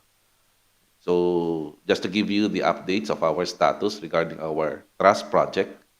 So in terms of accreditation, so we already received the first endorsement from the Commission of Higher Education in the Philippines, from the regional office to the Office of Policy, Standards, and Development, dated September 12, 2022. Perhaps the difference between St. Louis University and Mapua, we course it through the technical panel in IT education. So while in the St. Louis, it's in the business and management technical panel. So as you can see here, according to the regional office, we are already compliant, and we may proceed with offering in this academic year 2022-2023. So we're just waiting for the NBAC resolution from the OPS recommendation. And for the dissemination, we already posted in our social media platforms and websites advertisement that we will be offering the new master's degree program entitled Master in Financial Technology and Digital Innovation. So this program will be in collaboration with 4 different schools from our university, from the School of Graduate Studies, which is the main department offering the program, while it will be implemented by the 3 different schools. The School of Information Technology, our school, and from the School of Industrial Engineering and Engineering Management from Dean Michael Young's school, and from Dr. Villanueva's School of E.T. Yuchenko School of Business and Management. So it will be a consortium of these three different schools with the expertise in order to produce the Masters in Fintech program. This is the social media posting. And for admission and screening, so we will start mid of October until the first week of February. And hopefully enrollment by the scheduled enrollment will be on the second week of February. And classes will start on third week of February. This will be our curriculum. So there will be 2 specialization track, one for the technology specialization and the other one for financial specialization. Okay, so it will be a total of 37 units. And in terms of the program of study, it will last for 2 years in order to finish the program. So same with the other universities, we follow the outcomes-based education that will determined by the industries and the academe advisory panel the outcomes required in order to finish the program. And our proposed national event day for the Philippines as agreed by the 3 different universities will be on February 21 to 23 at Mapua, Makati, new building. And for the modernized curriculum, we implemented it in the Masters in Engineering Management program and Masters of Science in Industrial and Engineering, Master of Science in Industrial Engineering. So started third quarter of academic year 2021, 2022. So we had 5 students enrolled from the master's program in the initial offering of the course, EMG 244, which is, what is this course, Dinyang? The previous. So it's the portfolio management and optimization. Okay. Then out of the 5 students, 3 students were able to publish papers in the IEEM 2022 conference. So, so these are the papers that were accepted for publication and presentation in the conference. And currently, it is also being offered in EMG 244 with 9 MS students. 9 MS students, correct. So this is for the same course offered this first quarter, which will end November, so end of October, to be exact. Okay. I think that's it, and gases. Maraming salamat po. Thank you so much. It's a pleasure to receive your fundings and results face to face. So thank you so much, and very good proposal for the future. Also considering the dissemination event. Are there any questions for Kelly from Mapua? Okay. Thank you so much. Thank you. Thank you very much. So we can go to the next presentation. Vietnam National University. Do you want to? Yeah.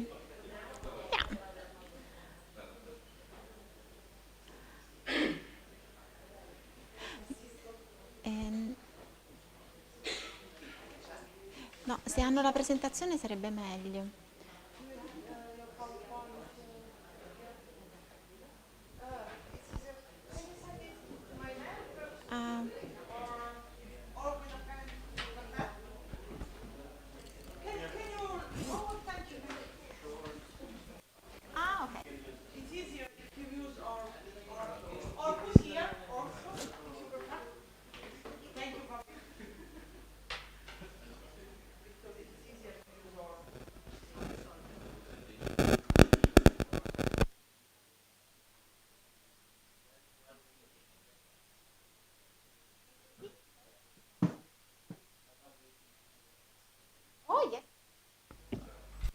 While waiting, I'd just like to ask Mapua, is there a placement office in Mapua?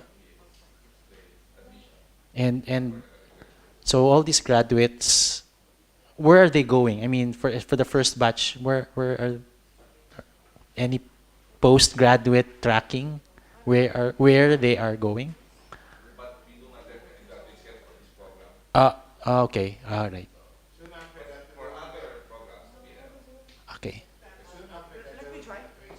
Sige.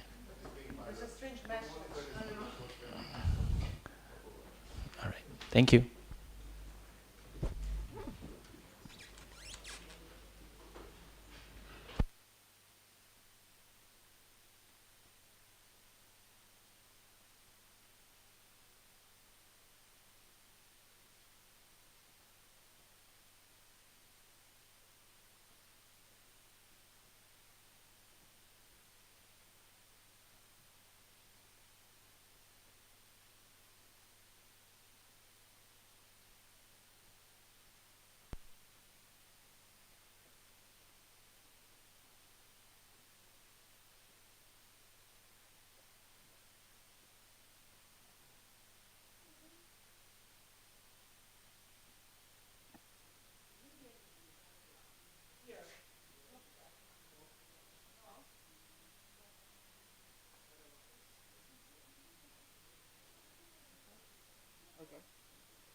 Good morning, everyone.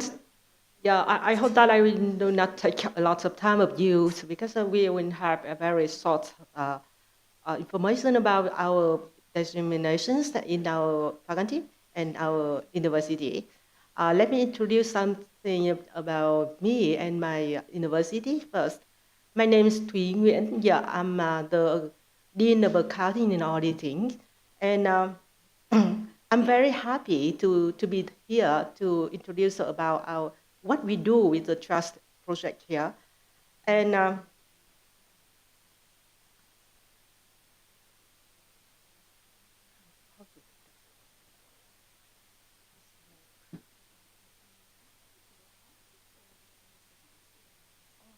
do not see this screen. I'm sorry for that.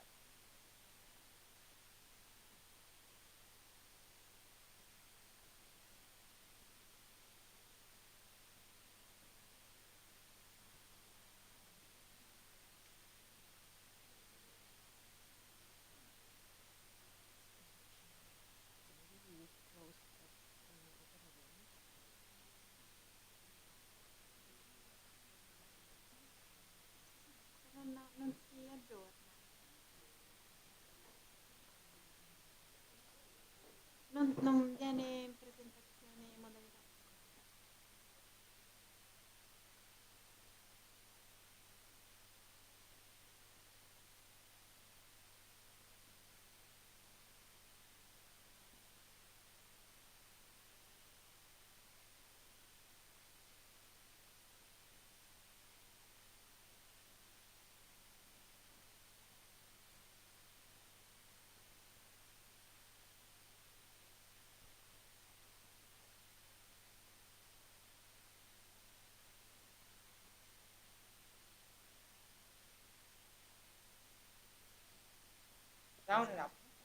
Yeah, I'm so sorry for that. So we can see the challenge of the technology applying here.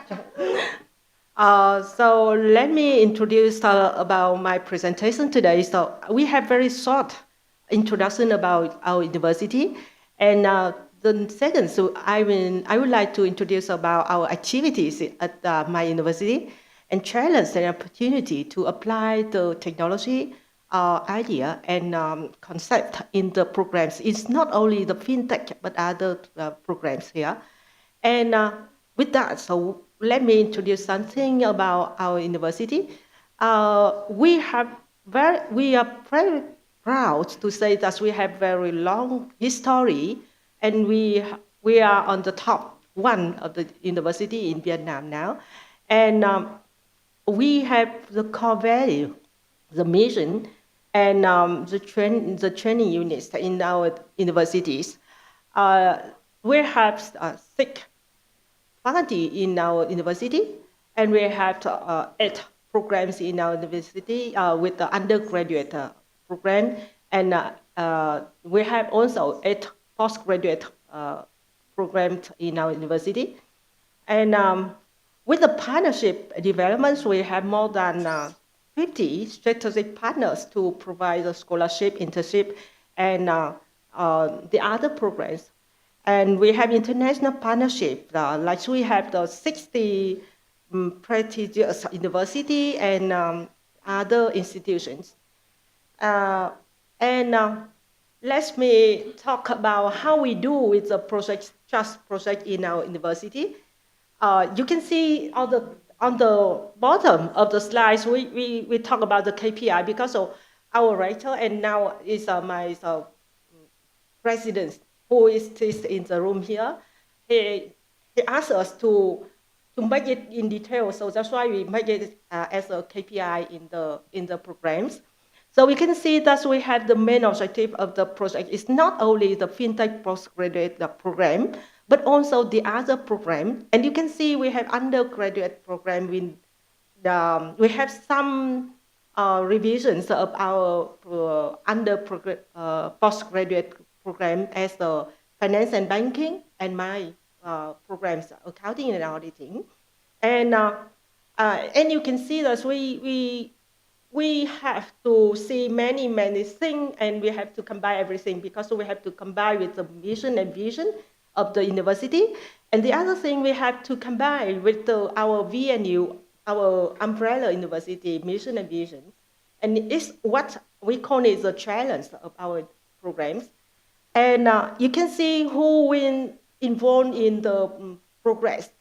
The faculty, of course, the finance and banking faculty, the auditing and accounting faculty as well. And we have the other department, like Department of Training or Department of Partnership, will involved to the project also.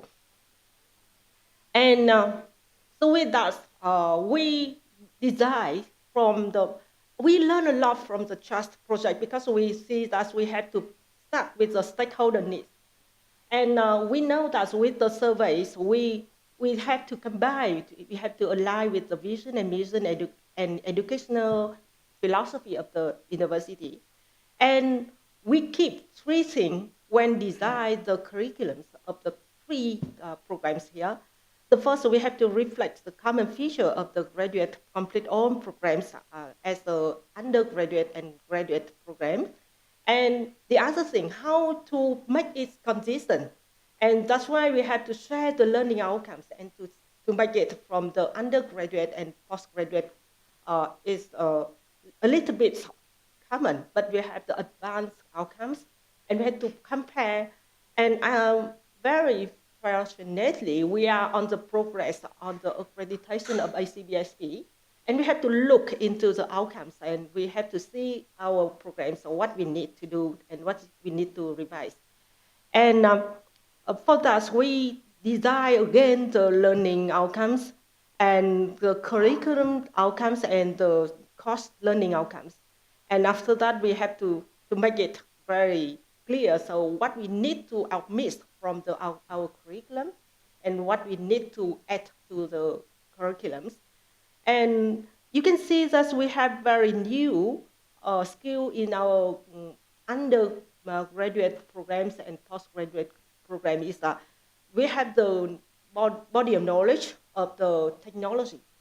So with us, we have many things to train in our programs. And when we say that we have to share the learning outcomes and markets, make it consistent, so we have the 3 pillars from the project. The first, we have the post and undergraduate programs. So the other, we need to build the capacity of the staff, academic and management staff. And the other thing, we look forward to the networking. And you can see here we have many activities. So we have the seminar, we have the resource or webinar, and like we have the sometimes we have the stakeholder discussion, and lucky we are because we have the association to work with us. Some association is very famous, as the UK or US association, as the CFA or the ACCA or ICAEWs, and they have very good at the technologies, and they have the digital certificates. And we hope to combine all that thing in our undergraduate and postgraduate program. And for the networking, we look forward to have the networking with all of you, the university in the trust project and the fintech companies as well, and the other fintech association as a Philippines associations here. And we look forward to working not only in the teaching, but also in the research. And so we look forward to the networking in the university, not only in that project. Maybe we will have the conference, the webinar, and the other thing, and we will keep contact with all the views in the future. And so what we make it in details. In details, we have some trends in our curriculums. Besides, we have the new master fintech programs that we deliver the report and the presentation last month in Hanoi. So now I want to add more information about the other outcomes of the project. That means we revise our existing master programs, and we have add some more subjects like digital finance, machine learning in finance, and so we have the business analytics and risk management. Exactly, we have risk management in our curriculums, but now we have to revise our syllabus. And it's much toward to the technology. And with the undergraduate programs, we add some more subjects as the crypto finance and Python programming in finance, business analytics as well, and data visualization and decision making, and data-driven subjects, other data-driven subjects, but it's optional. It's not compulsory. And we see every of you say the challenges, but the most challenge we have to face is we need to revise every semester, because we have to change the order. The order what we need to teach is a semester, because sometimes when we deliver is not technical subjects, it can be delivered any semester, but now we have to change. And the other difficulty is how to recruit students. And I am very admire the Philippines university, because we are recruit very good students. Yeah, I see you have a lot of students enrolled to your and interested to your program. But in Vietnam, we very difficultly to recruit, because that's why some students with the finance background very afraid of the technology subject. And in the other way, so when the student have the background in machine learning and the other technology, they're afraid of the finance. So how to combine? And we see the challenge of this. And the other thing, we have to face with the many things from because we have to ask the Ministry of Education and Training and BNUs for every revision, and it might us to take it longer, because we have to ask for the permissions. And the other thing we have to do with this is that we have to recruit the academics and the other staff to meet requirement, because we have to blend it, deliver in the blended learning or online learning. So we have to recruit the staff, the suitable staff. But I see we have the very optimistic future with the program, because we have every of you as a partnership, as partner, because we can learn a lot from you, how to recruit the student, how to train the the curriculums. And what we expect outcome beyond trust project. So we want to expand our blended learning programs, and we learn a lot from the model of partnership in training of the master program here, and we may train our existing program as we will make it blended learning also. Exactly, we have the blended learning in our university, but the online percentage is only 20%. It's not enough now. And the other thing, we would like to have the research and training capacity of the lecturer in the field of fintech. So I see that we have many partners here. For example, the Fintech Associations of the Philippines, maybe we will have the collaboration in the future with the training capacity and building capacity here. And we want to develop human resources in the field of the fintech. And we have the ambitions that we will take a very top position on the field of the teaching in the fintech. And we see that we have very good relationship with the big 4 banks in Vietnam. So I hope that we can do that. And so for the partnership of opportunity with you, because we want to open the opportunity with all the university here. So we have the training of the fintech program and other blended learning programs. So we would like to invite your student and your lecturer also to have the exchange student and exchange lecturers here. And we would like to have the joint seminar, the conferences and the research project also in the future. So actually we have about 6 to even 10 conferences, international conferences in our university each year. So we would like to invite you to be the partners to join with us in the conference and the research project and the joint seminar. And all is about our projects in our university. Hope to have the collaboration with you. Thank you.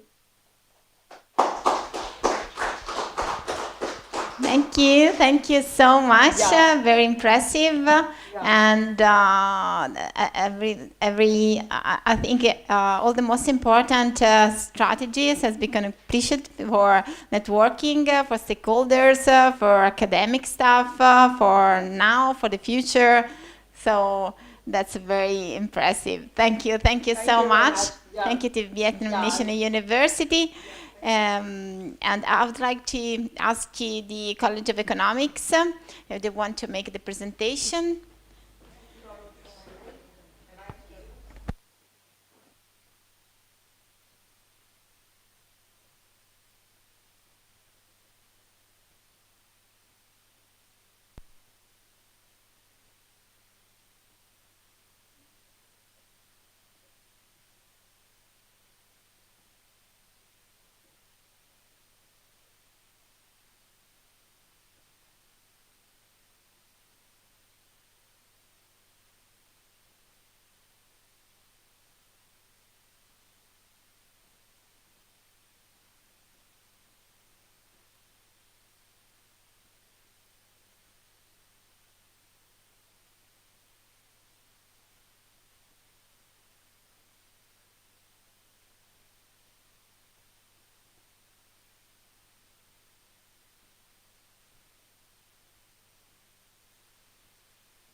Okay, thank you very much. Thank you, for this presentation of the College of Economics, HUE University. Yeah. Okay.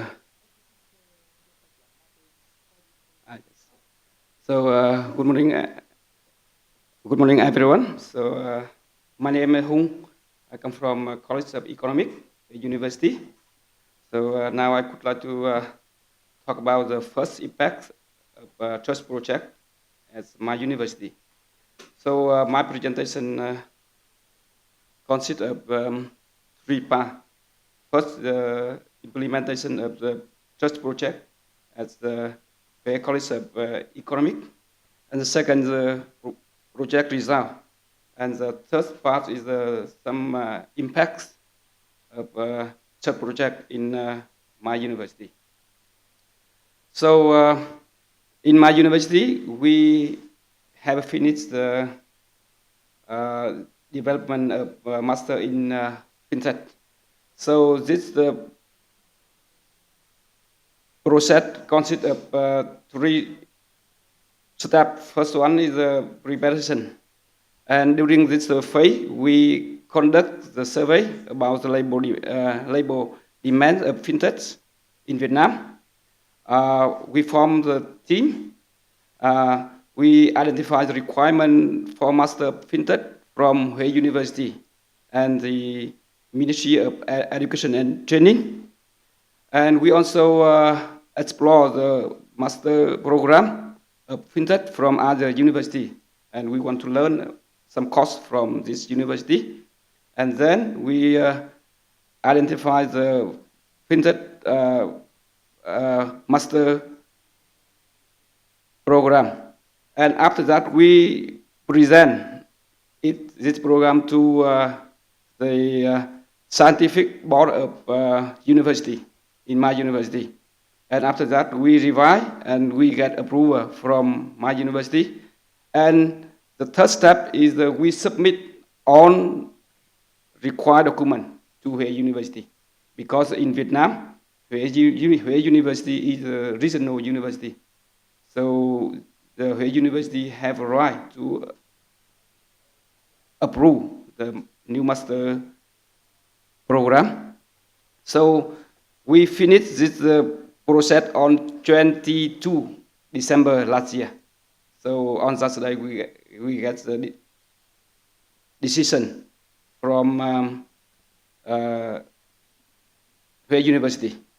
So for the first output survey report we have already done, and this is the decision of church project team in my university. And during the development of master of fintech, we get the cost from other university. For example, from Philippines, the recommendation from European from Philippines, and we also get the current cost in master fintech from some university in Vietnam. We have to identify the requirement from Ministry of Education and Training and from Huế University and my university capacity. So the design of new master program is based on four criteria. And this is a list of costs we developed in in the new master program. And we have to this picture. So the meeting from my university, from Huế University, to before we get approval from Huế University, and finally we get the decision from Huế University to approve the Master of Fintech. And regarding the process of updating the MBA and Master of Economic Management in my university, this is simple because for this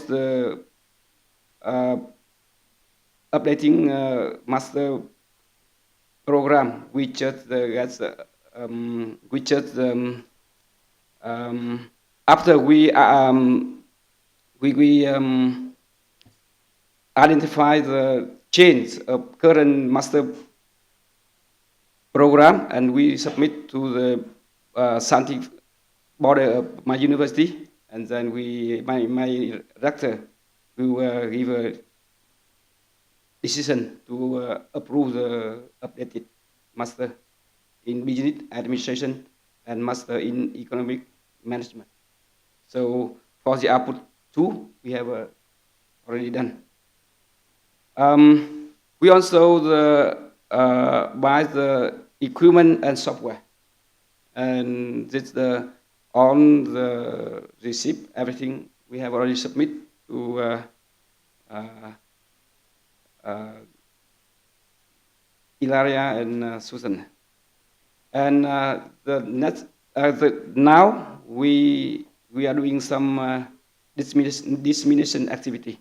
For example, we go to some band and we show the current program of master in Fintech, and we also post this new this program in my university website and post it on the Facebook.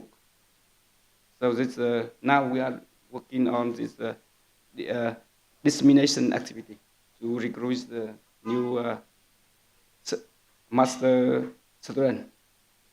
And for the impact of church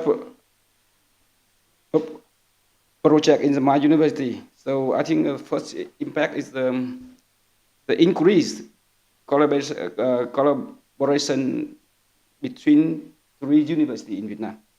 So as you may know, in April 2021, we have a national meeting between 3 universities, and we sign a MOA between 3 universities in Vietnam to share to share some, for example, staff member costs. So we can, when we implement the new master program, we can invite lecturers from other 2 universities to join with us. And we organize the online meeting because during that time it's COVID-19. So we usually organize the online meeting between 3 universities to share some of the costs, some common costs for 3 universities. And in August 2022, we organized a national event in Vietnam National University for the meeting between the 3 universities in Vietnam and Ilaria. Yeah.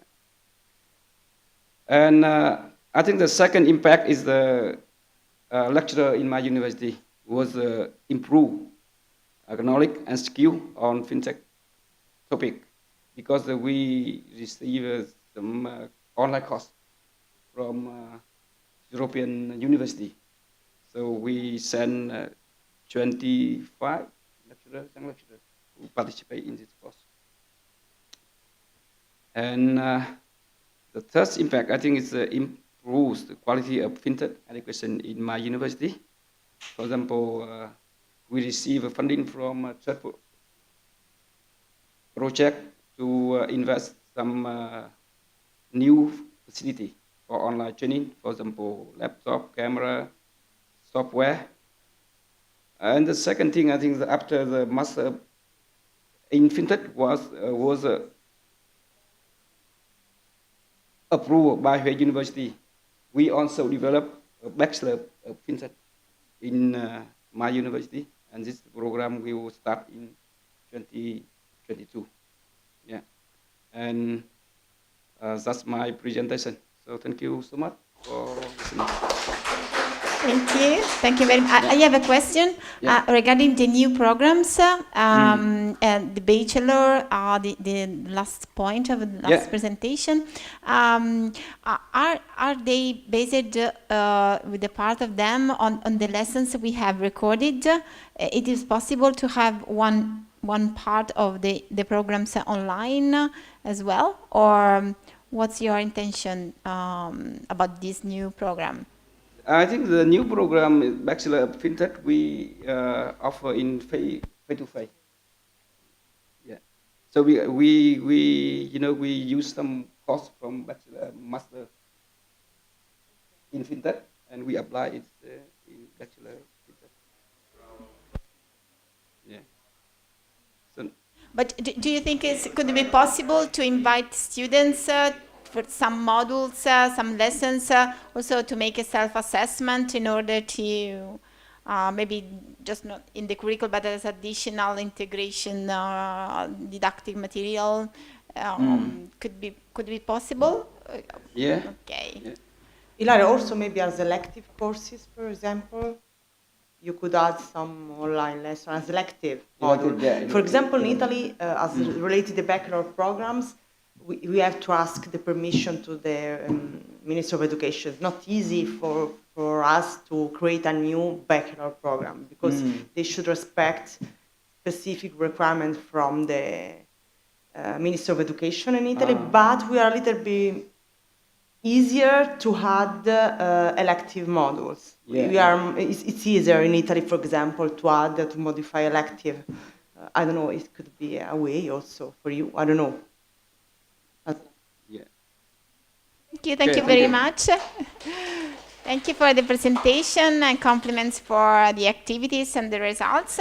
I would like to leave the floor to the Ho Chi Minh Open University. Are you going to make a presentation or? Yeah, it's okay.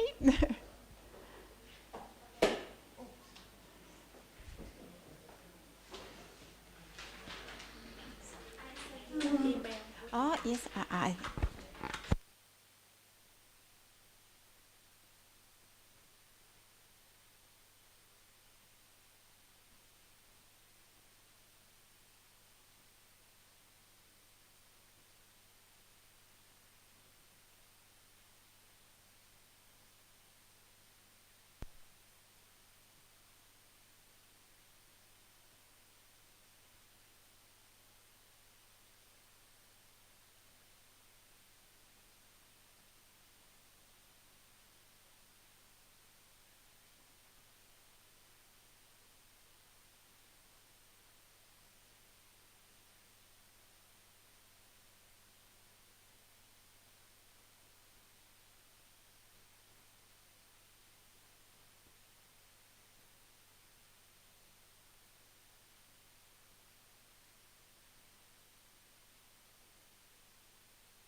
Okay.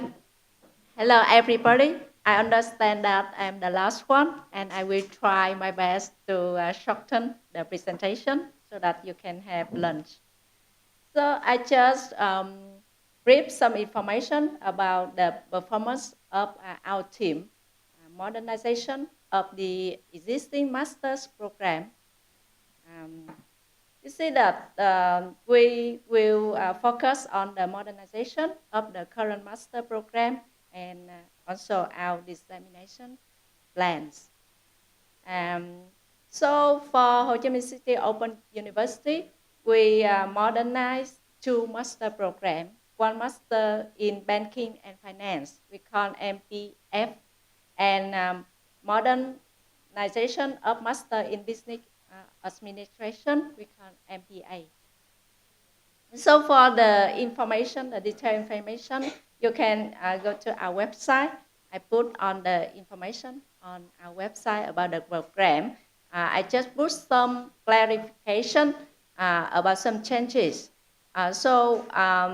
We put some additional, we upgrade the subject, several subjects we list here for MFBs in 2019.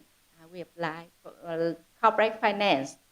But in 1921, it means that last year we upgrade and we replace, we have advanced corporate finance.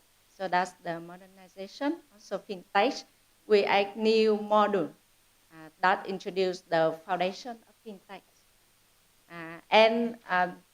Next, for financial markets, we also employ online lectures from money, banking, and financial institutions. And for financial risk management, portfolio management, we put the quantitative investment analysis. That content is part of risk analysis and quantitative asset allocation. And for econometrics to finance, the SIP levels have some change. We employ R programming as the main tool. And we also employ the learning material from financial econometrics in R Python. So that's the new one. We upgrade.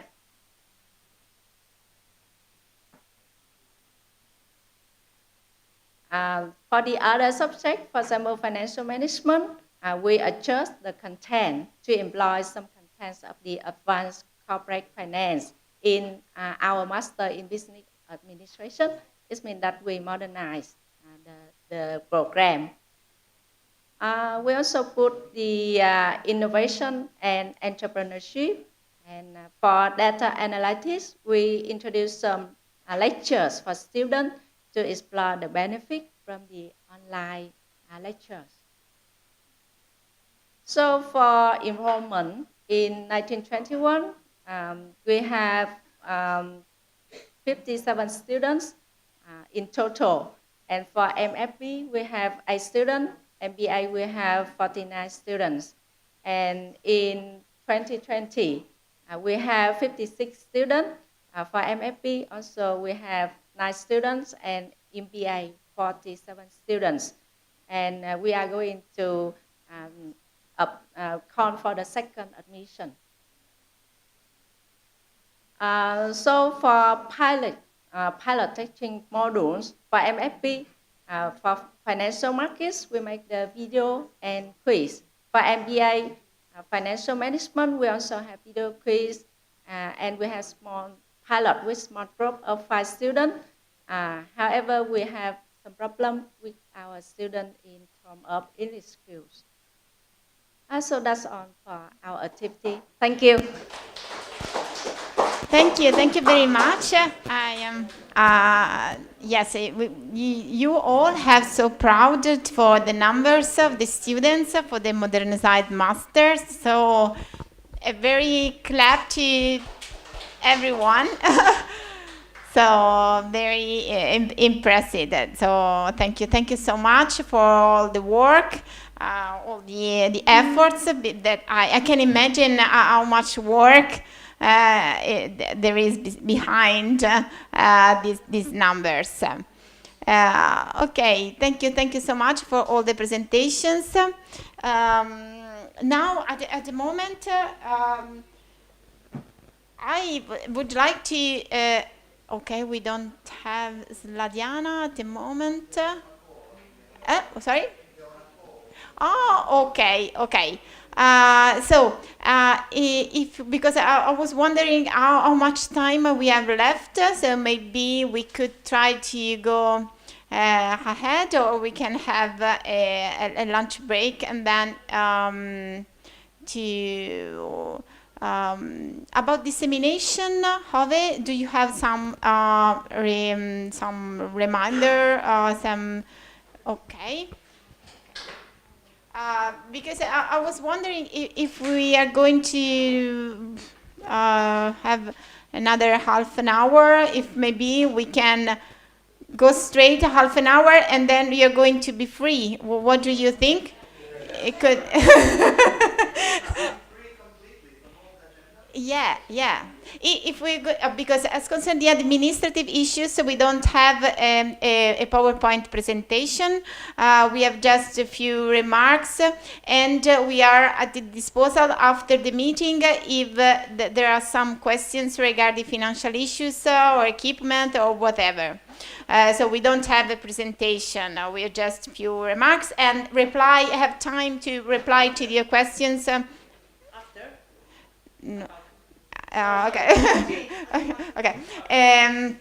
No, just to, I was, because we have finished the presentations, so the streaming could stop the streaming, we could stop the streaming at the moment, and I was wondering if we can, maybe if we don't have so much time, maybe half an hour, we could go ahead talking about dissemination, about administrative issues and the Conference of Belgrade, and then close the meeting and leave the partners free.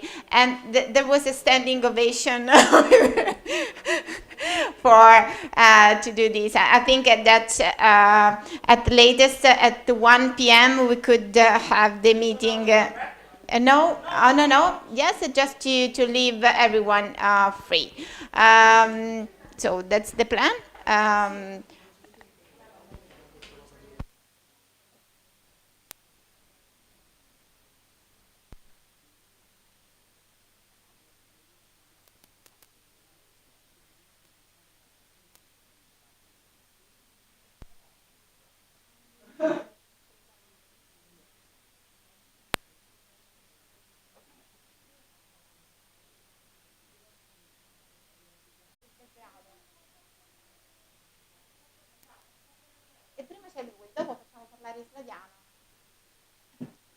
Okay, guys.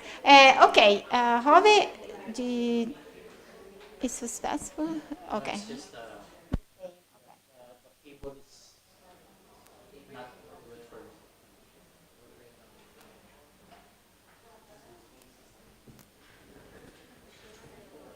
me. Okay, no.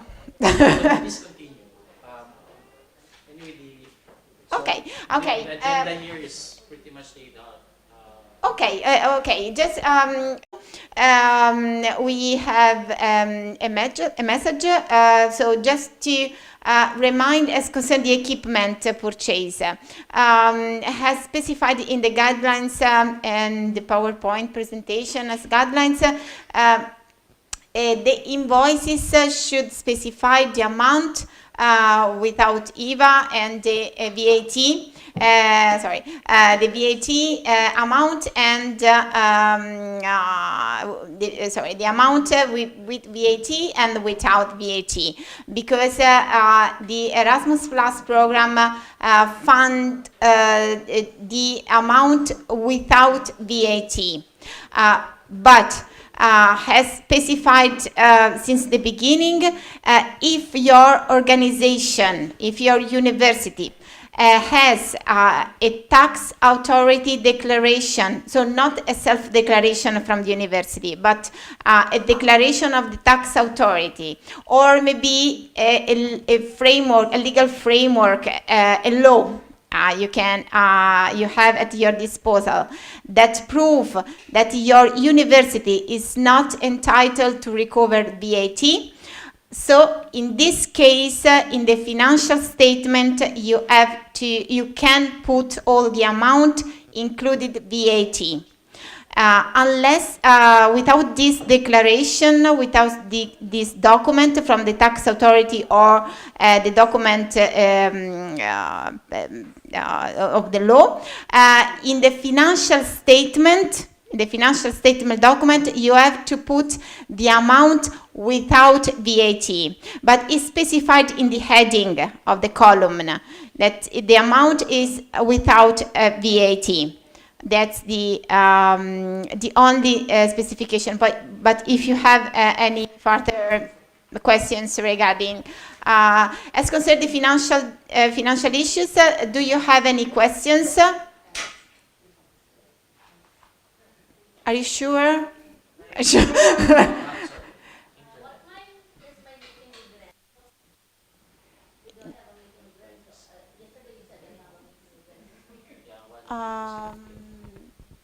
I don't. No. Do you need a meeting, a bilateral meeting with him?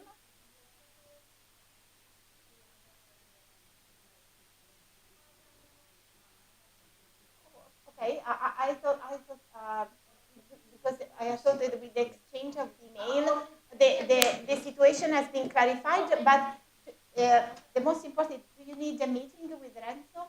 If you want, we can arrange right now.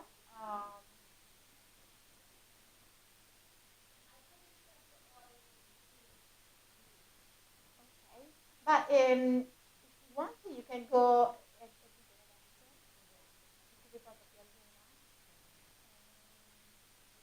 If you want, Delia, we can arrange a meeting just in 2 minutes if Renzo is available. If you need to still clarify some issues. I thought that with the exchange of the email, the situation has been clarified. But if not, we can arrange now.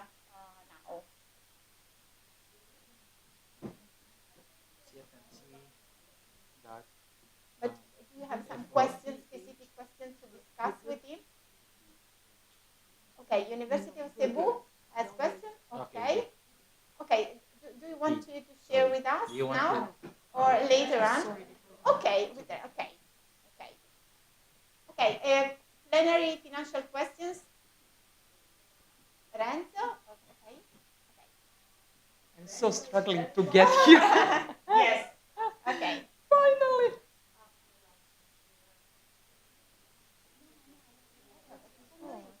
Do you have internet? What's happening? Okay, I have one letter more.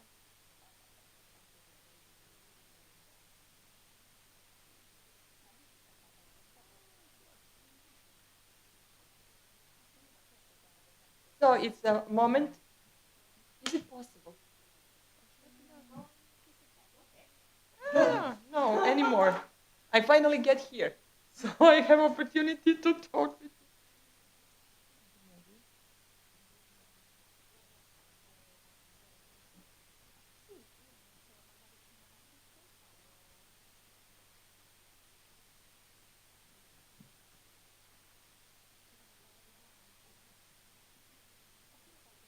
Okay.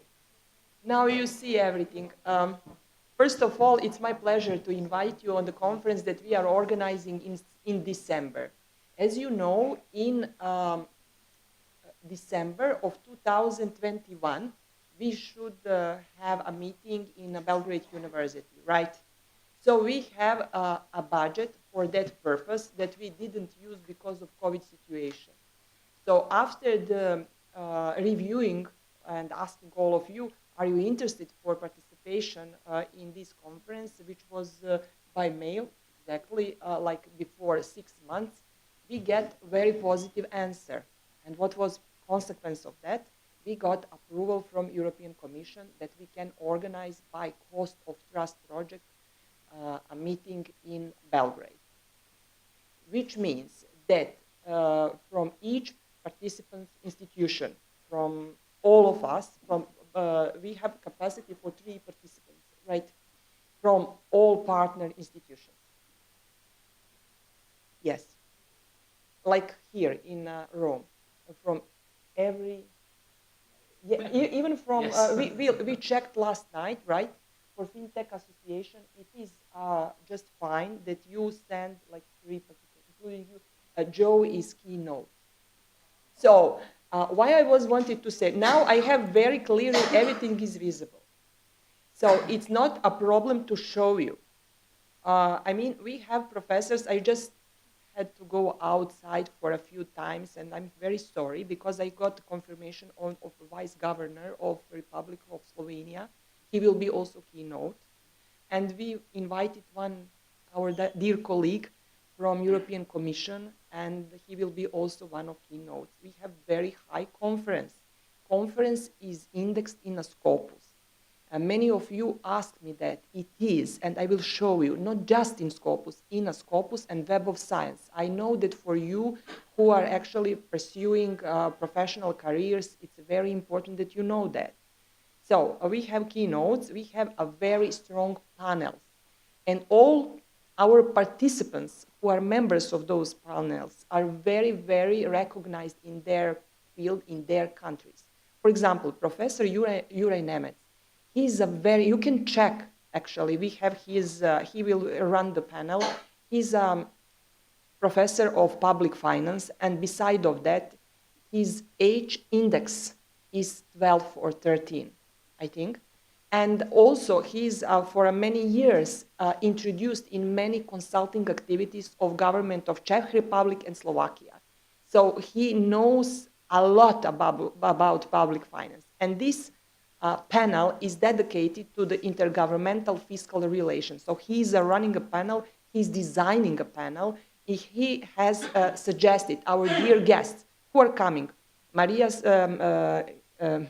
Svidronova, she is also external evaluator of this project. And finally, you will have opportunity to meet her. She's coming from Slovakia.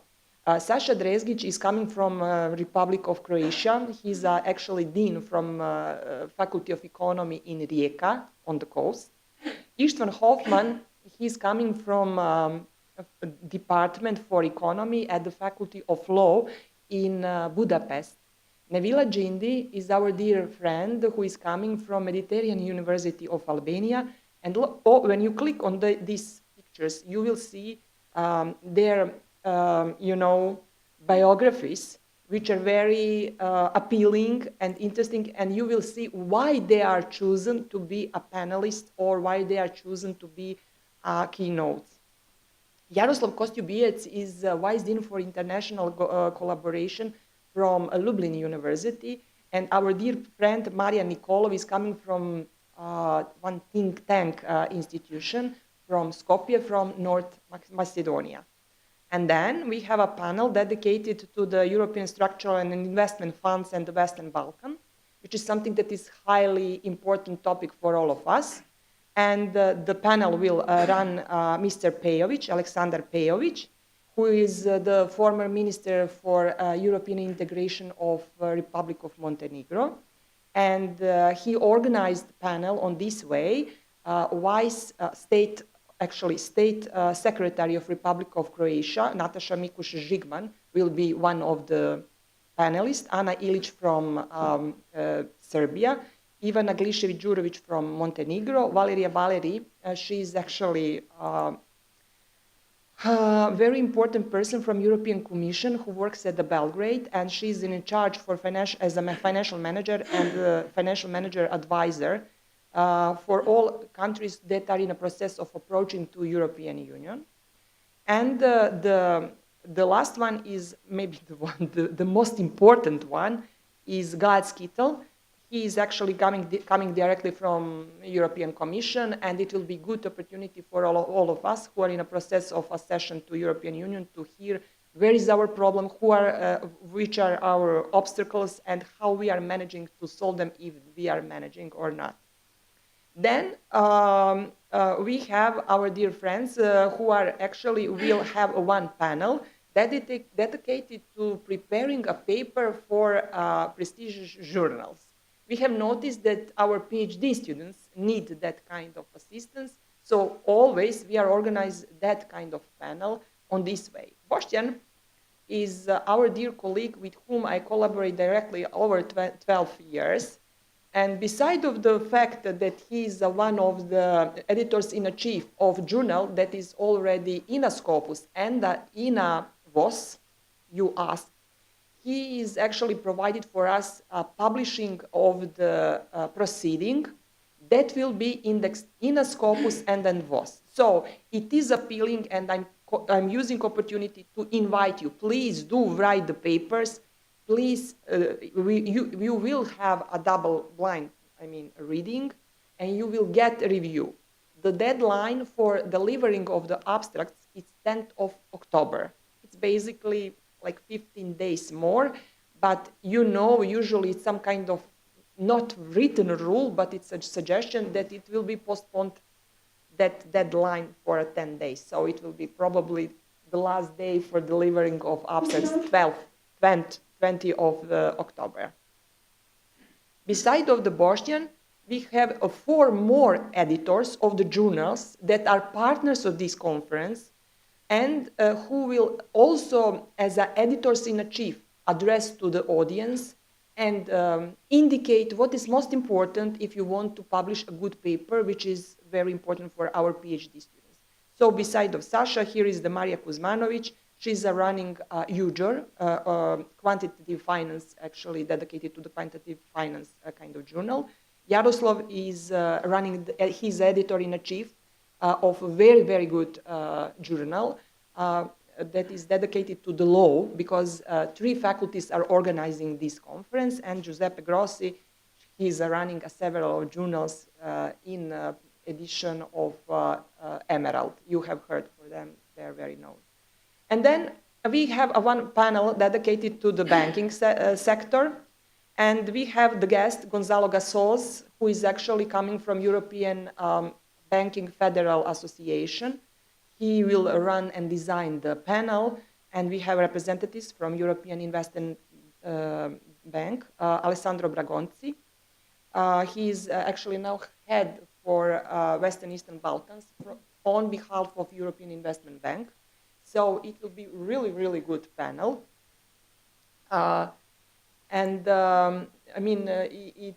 It's nice to know that the opportunity to meet some people with background from Italy. Slađena Sredojević, she is actually deputy of head for training a network in European Commission. Vladimir Vasic is coming on behalf of association, National Banking Association, and Ana Drašković, she is coming from the London, actually from IBRD, European Bank for Reconstruction and Development. And they will say a little bit about different kind of challenges and some issues, open issues in banking sector. And then we have topic that is raised by Iveta Reinhold. She's coming from Riga, sustainability and auditing, how to bring added value. And we have here also very, very interesting panelists. Please check them. They have very, very strong background. Franjo Mlinarić from Poland, from Kuzminski University. Danica Leko, she's on Cyprus, actually consultant for internal audit, and with very rich and very good background. Marta is coming from Finland, and she is very good and very highly on position in internal auditing. Zorica Bohevska, she's coming from North Macedonia. She's a professor, and Sasha Chegar is coming from Rijeka. So beside of them, we have also workshop speakers. This guy, we are very proud on him. We called him a tiger from the Wall Street because he spent 25 years of working in JP Morgan. He has a very rich experience, and it's not easy to come to reach him, but we managed somehow. And he has a really good talkative, skills, which is very important if you want to perform some kind of workshop for PhD students and people who are actually familiar with the finance, but they don't know enough in some particular field. So beside of him, we will have Sandra Damian.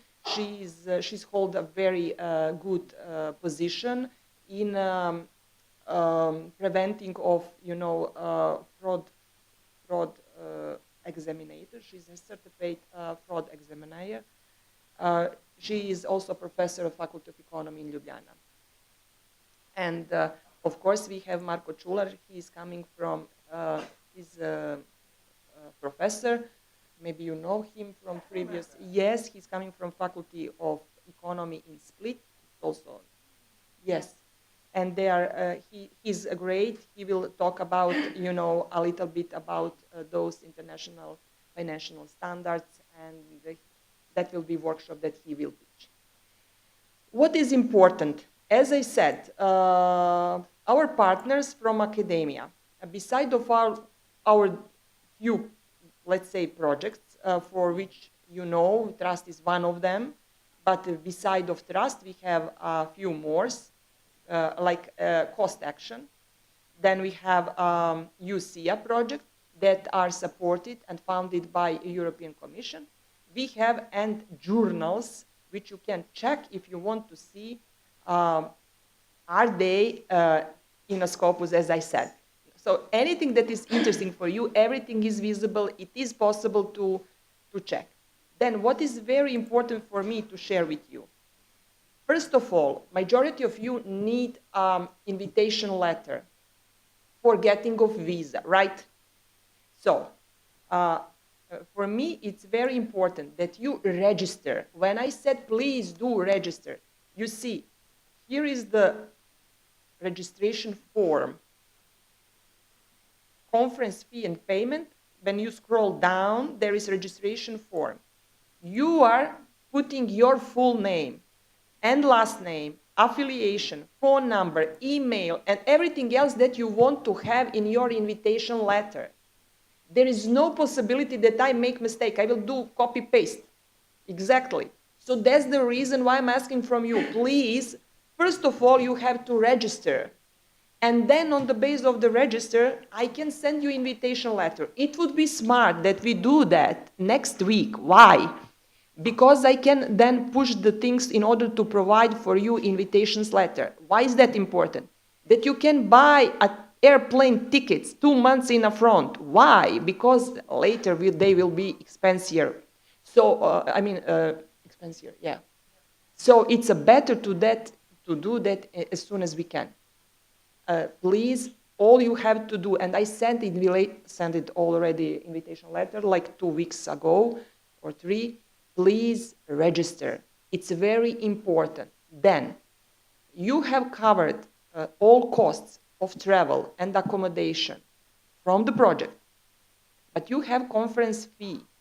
If you don't pay, if you are not publishing the paper, which is just fine, you are paying just 50 euros. If you are publishing the paper, you have 180 euros. What does it include? Lunches, coffees, dinners. You are not paying, you don't go anywhere if you don't like. We are organizing the show all for you. Beside of this, we will have sponsors, don't worry about that. It's not so easy to organize that, but everything is included. When you come at the university, you will have everything provided, and coffee breaks, and cakes, and wines, and enjoying everything. Entertainment in the evening, everything will be provided. We are just trying to cover costs. Is it okay? So it's not expensive. I was thinking about possibility because you have noticed that a lot of people are coming, and they're coming from economically on the different stage developed countries. So for me, it was challenging how to define what is the high price, what is acceptable price. We have decided it should be like this. Is it okay? Yeah, Delia.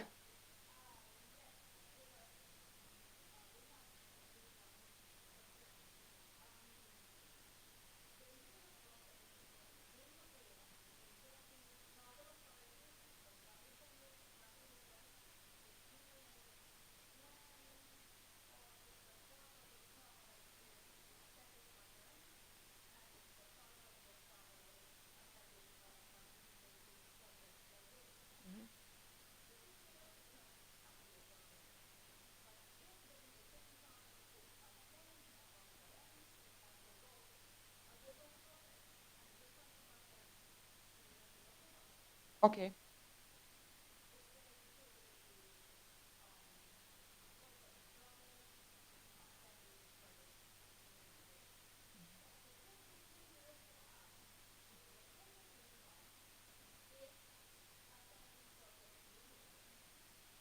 Okay, but then I have to have support by the coordinators.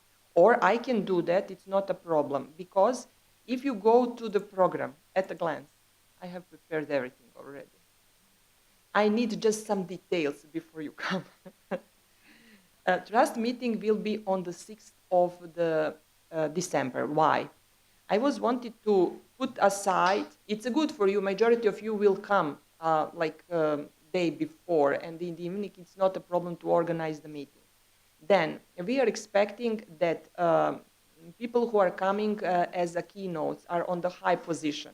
So because of other things, we want to put that event at the rectorate, at the university, which is in the downtown of the city. It's not like campus. Belgrade University is not like campus organized. It's a bit different. It's all faculties, we have 31 faculty under umbrella of the University of Belgrade, are dislocated. And basically 3 faculties are organizing this kind of event. Rectorate is on Wednesday. It's in the middle of the week. And then on Thursday, it will be at my faculty, Faculty of Organizational Science, which is basically Faculty for Business and Information Technologies. The third day, it's Friday, right? It's on the Faculty of Law, which is also you never have been there. It's a downtown, and it has a very long tradition, that faculty, and everything was placed that day on Faculty of Law. And the last day, it's in the Faculty of Economy. It's the third faculty that is together with Faculty of Organizational Science and Faculty of Law organizing this kind of event. And the major topic of this conference is dedicated to the finance. So that's the reason why Trust Project is just adjusting to this kind of, conference. Yes, exactly. And it will be at the Faculty of Organizational Science. I will host you at my faculty. It will be my pleasure. When I went last time. Yes. You have been there, exactly there, but now it looks absolutely different. We got a new building beside the old building. We are now actually expanding. We are modernized as a faculty, and Faculty of Organizational Science, as one of 31 faculties of Belgrade University, is most wanted faculty because of opportunity that offers to the students. We are a good combination of business school and at the same time School for Information Systems and Technologies. So that's the reason why young generation are recognizing my faculty as one of the most wanted faculties, not just in Serbia, in the region. And beside of there is a first date when you can apply. It's generally in the June when students are applying for a new academic year that starts in October. Generally, in July, we don't have any free spaces for new students who are interested we are full, actually. As much as we got accreditation, we are completing everything in the first call. So, do you have some additional information? If you have, please write me. It was needed to say a little bit about the conference. And one thing more, beside of the conference, I have another thing that is very, very bothering me. These days, I have to send you the letter, which is very important letter. I'm addressing to this colleague that is not listening to me. It's a very important letter. Why? In this spring, I was actually asking for you that you provide me expectations of the students regarding of enrollment in modernized master programs. Now for that group of students, I need another survey that will actually will be oriented, did we manage to, to reach their expectations? It will not take a lot of time to those students. It will be like, and last time, 5 minute survey, but I need feedback. It's very important that I get your support here. Is it possible? Okay. We will do that in the first week of October. And then?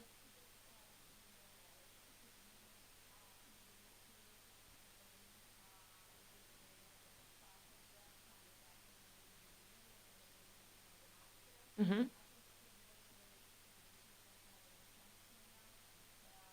Okay, we can wait. If from my standpoint, I have time. I'm waiting for your call. Just it's very important that we know that we have to complete.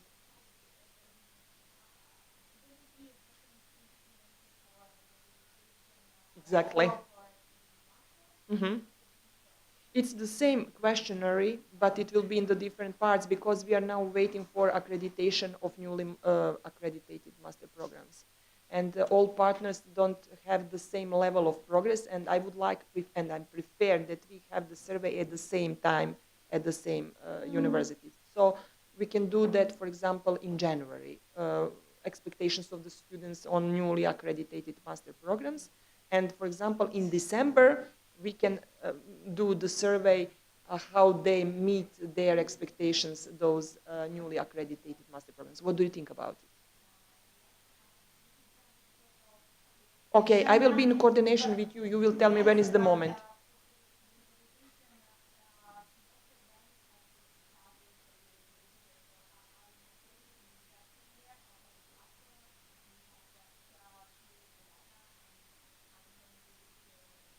To wait for December? Exactly. We will wait in December. Something more. Okay, exactly. We will do that then in December. Okay, thank you so much, and I think that's now time for lunch. Thank you.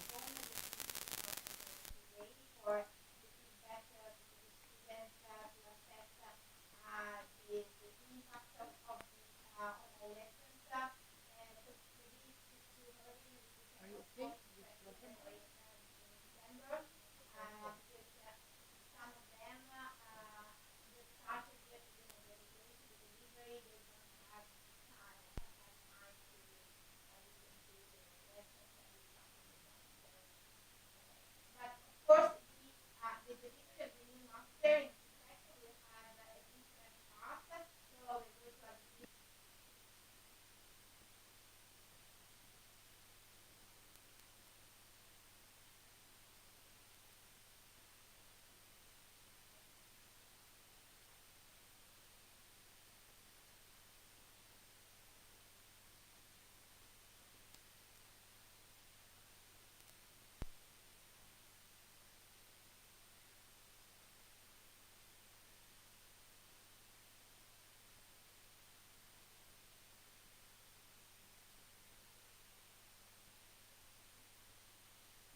the next, the sequel,